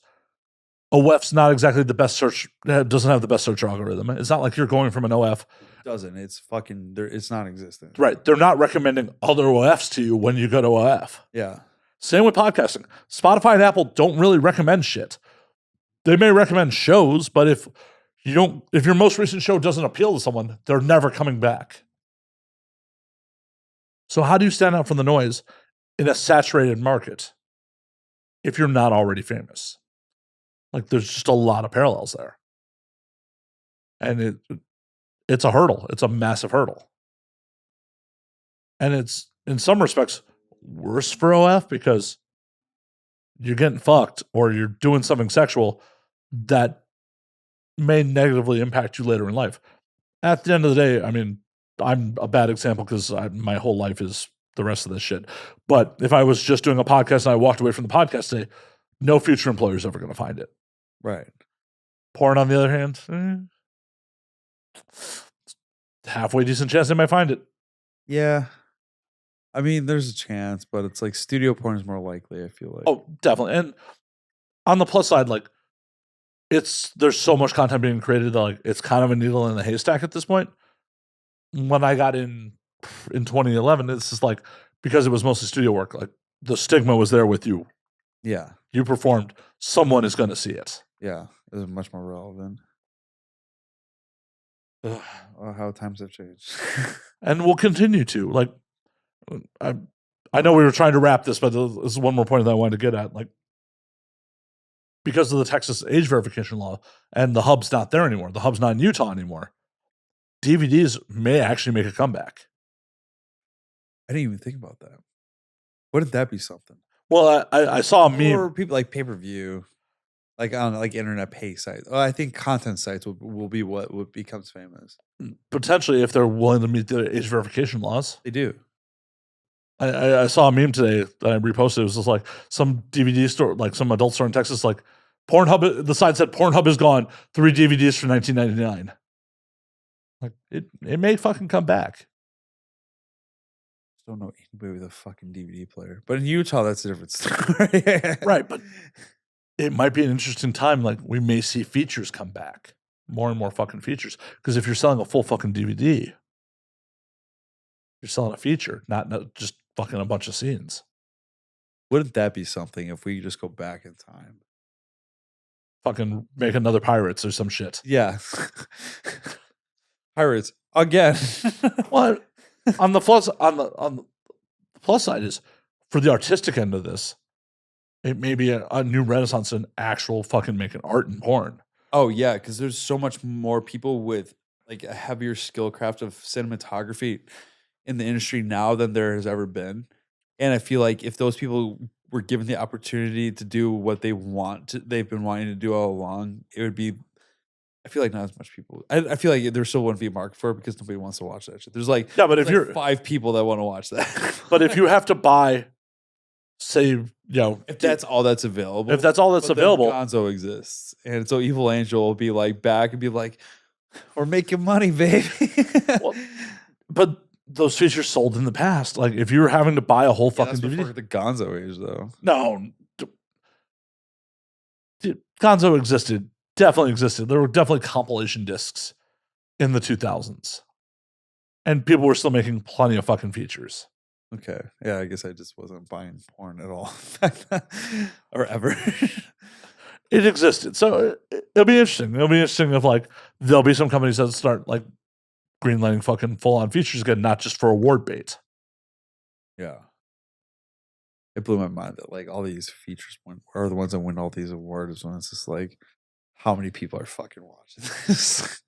Not to say it's not a good movie and like there was a lot of skill and craft that went into it, but it's just like how many people are actually watching the acting bits, you know? Well, how many people are watching the whole thing in its entirety? Yeah. Even if they're watching a scene with amazing dialogue, amazing lead up to the sex, they may just be watching the one scene that has you and the person they want to masturbate to in it. Yeah. Not saying you're not the person they want to masturbate to. You might be. No offense taken, but but yeah, I mean, there's been plenty of features I've been in where I'm like, I'm proud to have done this, like, because it was like it felt good to me, but I'm like, that's all that I need, you know, it's to feel good on my own. Like, I bet you the 5 people out there would be like, yeah, that was awesome, but it was like, not a big deal at the end of the day. Yeah, we'll see where it goes. Yeah. But we were going to wrap this. We've been going quite a longer than usual. Hey, I'm here for it.